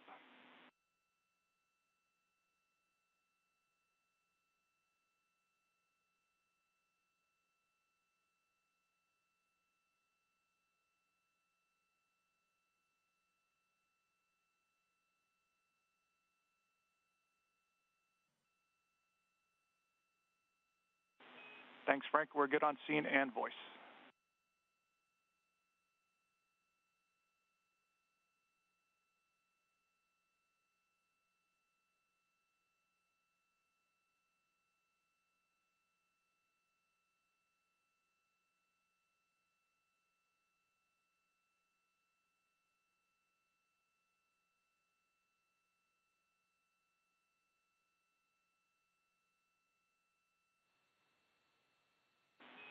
Station, this is Houston. Are you ready for the event?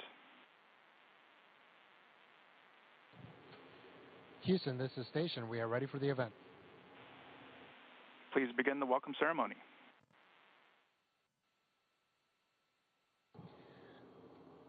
Houston and SpaceX, congratulations on a beautiful launch and a beautiful docking. It is great to have new friends up here. And so on behalf of Expedition 69, it's an honor to welcome our new crewmates. I'll pass it off to the ISS commander, Sergei Prokopiev. Welcome on board, dear friends. This is very nice to see you here. Expedition 69, so glad to have you here with us on Space Station. And we looked forward to your arrival here at least 1 month, and watched yesterday your amazing launch, and this is outstanding returning first stage of Falcon 9 on the launch pad. It's so grateful, and congratulations with successful launch and your docking. And as for me, this is a very great honor to work next with Peggy Whitson, most experienced and decorated astronaut in the U.S. Astronaut Corps. And congratulations, new astronauts, Rayyanah, John, Ali, and my congratulations, all of us. We have now 11 person on the space station, and my big congratulations of Saudi Space Commission, and I'm sure you will have a great achievement in the future in your space exploration. Thank you so much, and welcome aboard. Thank you so much, Sergey. I'll make sure. Yeah, you left it on. Thank you so much. We really are excited to be here. It was a great launch, a great ride. We had a lot of fun on the way up. And we're really excited to get a lot of work done up here. But it's great for me to come back personally. It does feel like home. You might need some help, though, for a while. I could help you with some of these things. But it's a lot of fun to be here and to see this place again. It means so much to me, and I think it actually brings people together just by being here. So I wanted you to meet my crew, so I want each of them to talk a little bit about their objectives and why they're here, and maybe a little bit about the ride. It's on. Hi, I'm John Schaffner. You know, part of the AX2 crew. It's an honor to be here and make new friends in space. First time I've done that for sure. So I've been dreaming or working toward this since I was 8 in a young astronauts club, you know, watching Gemini pilots do their thing. So we had cardboard boxes pretending to be Gemini pilots. So you'd think having that much time to prepare, I'd have some better words than this. But, you know, it's having a chance to be here and fly with this amazing new crew, Ali and Ray, and of course with Peggy Whitson, the awesome Peggy Whitson. And to join Expedition 69 is a fabulous thing for me, for anyone to be able to do. I'm honored. I'd like to thank NASA for creating the opportunity and opening the doors for private and commercial space exploration, and also the ingenuity of SpaceX and Axiom and to develop the next level of space platforms and space access for everyone. I want to say thanks to my lovely wife for those magic words. One day she looked on the news and said, "Look, you can finally go to space." She was right. Thank you for that, Janine. Otherwise, we look forward to some great work for STEM education outreach and some amazing science that we have going on up here, and I hope you guys will follow us. Thank you very much. Thank you, John. This is Ali al Qarni. If you just allow me to start speaking in Arabic first. بسم الله الرحمن الرحيم الحمد لله وشكرا. هذه الكلمتين هي اللي تصف شعوري هذه اللحظة. الحمد لله بتيسيره وفضله وصلنا إلى محطة الفضاء الدولية. شكرا لحكامنا بقيادتهم وحكمتهم ونظرتهم في المستقبل وتطور البشرية. شكرا لاهتمامهم بمجال الفضاء. شكرا لأسرتي على الدعم اللامحدود اللي حظيته منهم. شكرا لزوجتي وأهلي جميعا. شكرا لهيئة السعودية للفضاء بتحقيق هذا الحلم للناس، وقريبا إن شاء الله سينضمون لنا الكثير بإذن الله. شكرا لناسا، شكرا أكسيوم وسبيس إكس على هذه الفرصة. كانت تجربة الإقلاع تجربة تاريخية، تجربة سوف تخلد في ذاكرتي إلى الأبد وذاكرة اللي معي. صراحة كان طاقم رحلة مميز جدا، وإحنا هنا الآن من أجل القيام بالتجارب العلمية اللي فيها نفع إن شاء الله بشرية، ونعود بنتائج جميلة إن شاء الله. Thank you everybody for the great welcome. It is such an honor and a privilege to be here and meet all of you, as John said, making space friends. So I'm really excited to work alongside with you, all of you, and eager to just share your expertise with me and learn from you. Thank you. Thank you to our King and his Crown Prince for their support and trust in us. Thank you to the Saudi people, because this mission is not just for me and Rayyanah. This mission is all Saudi people with ambition and dreams, and also you can dream big, because in our country, with the support we have, you will be able to reach it. Thank you, everybody.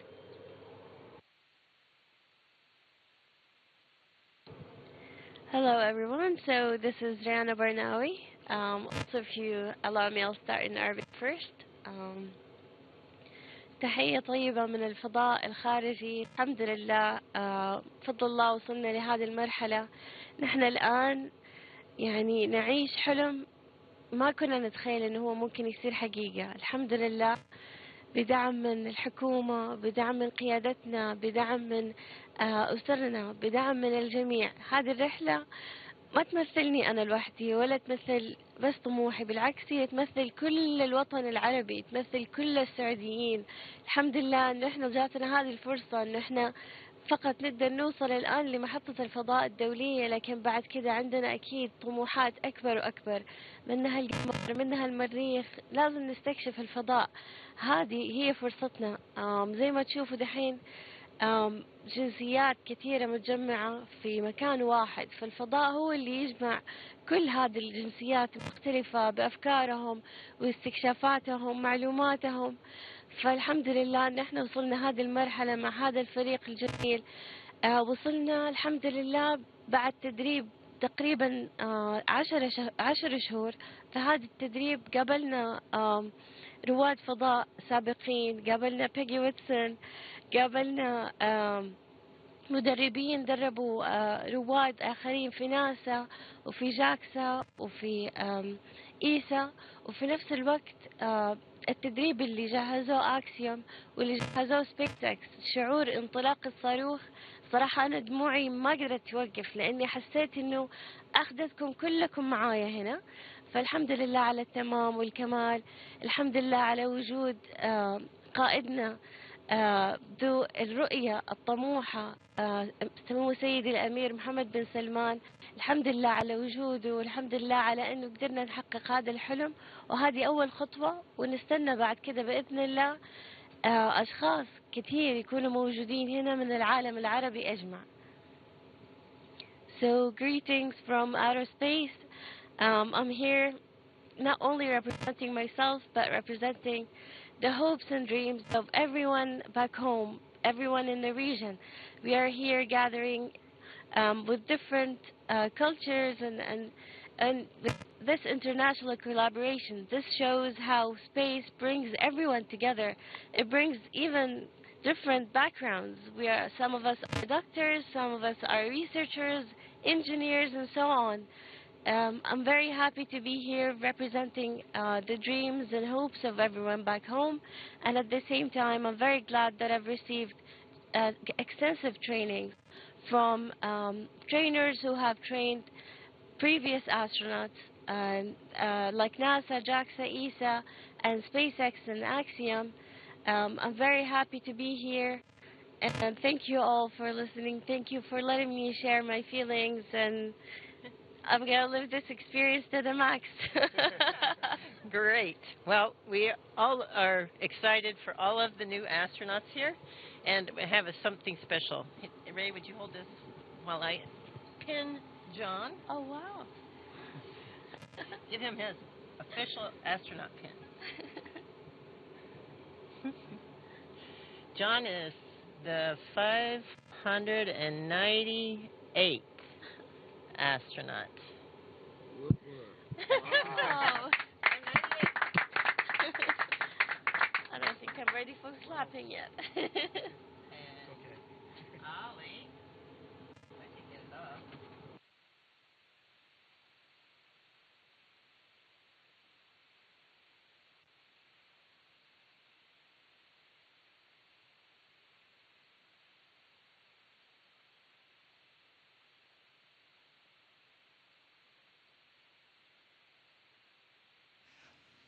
Mic is off.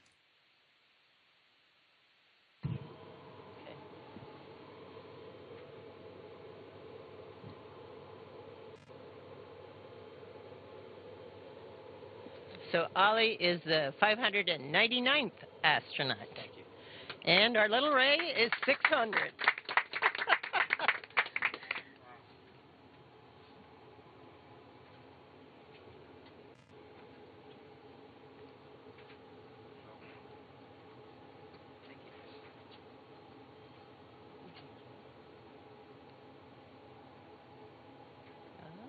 I'm going to stick myself more than anything. Okay, here we go.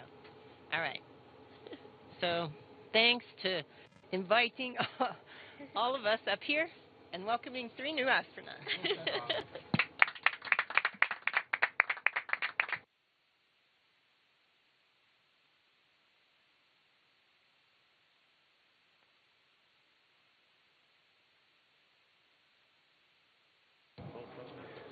Okay, and that concludes the ceremony. Thank you guys so much. Again, it really feels like the International Space Station up here. This is going to be an awesome week. We're all excited and super happy to have you guys up here. Thank you. Thank you so much. Station, this is Houston ACR. Thank you. That concludes our event. Thank you to all participants. Station, we are now resuming operational audio communications.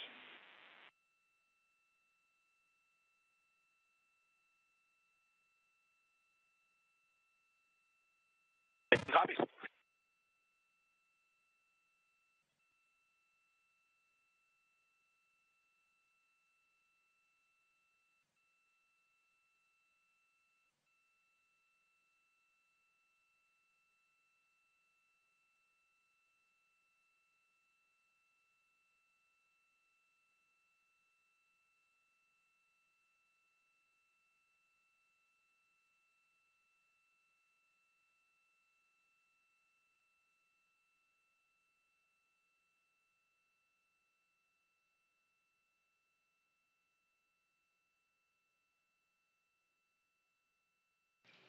And with completion of the welcome ceremony, another big welcome to the Axiom 2 crew, our second private astronaut mission crew to arrive at the International Space Station. We now have 11 people living and working on the International Space Station. Again, we're looking for those AX2 crew members to live and work on the orbiting lab for the next 8 days.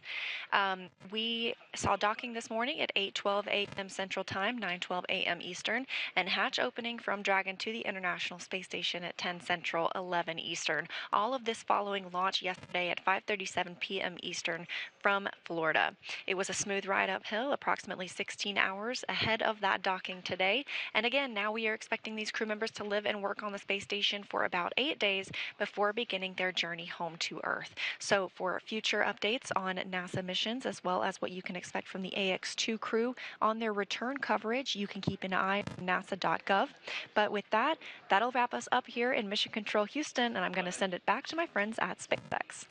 Thank you so much, Leah. Excellent coverage from Johnson Space Center, really following along with all the integrated operations that ultimately led us to what a touching, welcoming ceremony. Now, with that, we are going to wrap up our live joint coverage of Peggy, John, Ali, and Rayyanah's arrival to the International Space Station. It's been an honor to support the AX2 mission thus far. We wish the Axiom crew a successful time on station, and we look forward to joining you when it's time to bring them back home. Absolutely. And Kate, I just want to say, from launch to docking, it has been an absolute pleasure sharing this desk with you. So thank you, spasiba, and shukran. Over the course of our crew's time on station, we will be providing daily mission updates from Axiom Mission Control to highlight the range of science research and STEAM education events the crew will be conducting over the course of their 8 days on station. Be sure to visit axiomspace.com and follow the Axiom social media channels for real-time updates. And with that, on behalf of SpaceX, Axiom Space, and NASA, thank you all for tuning in to watch. See you soon.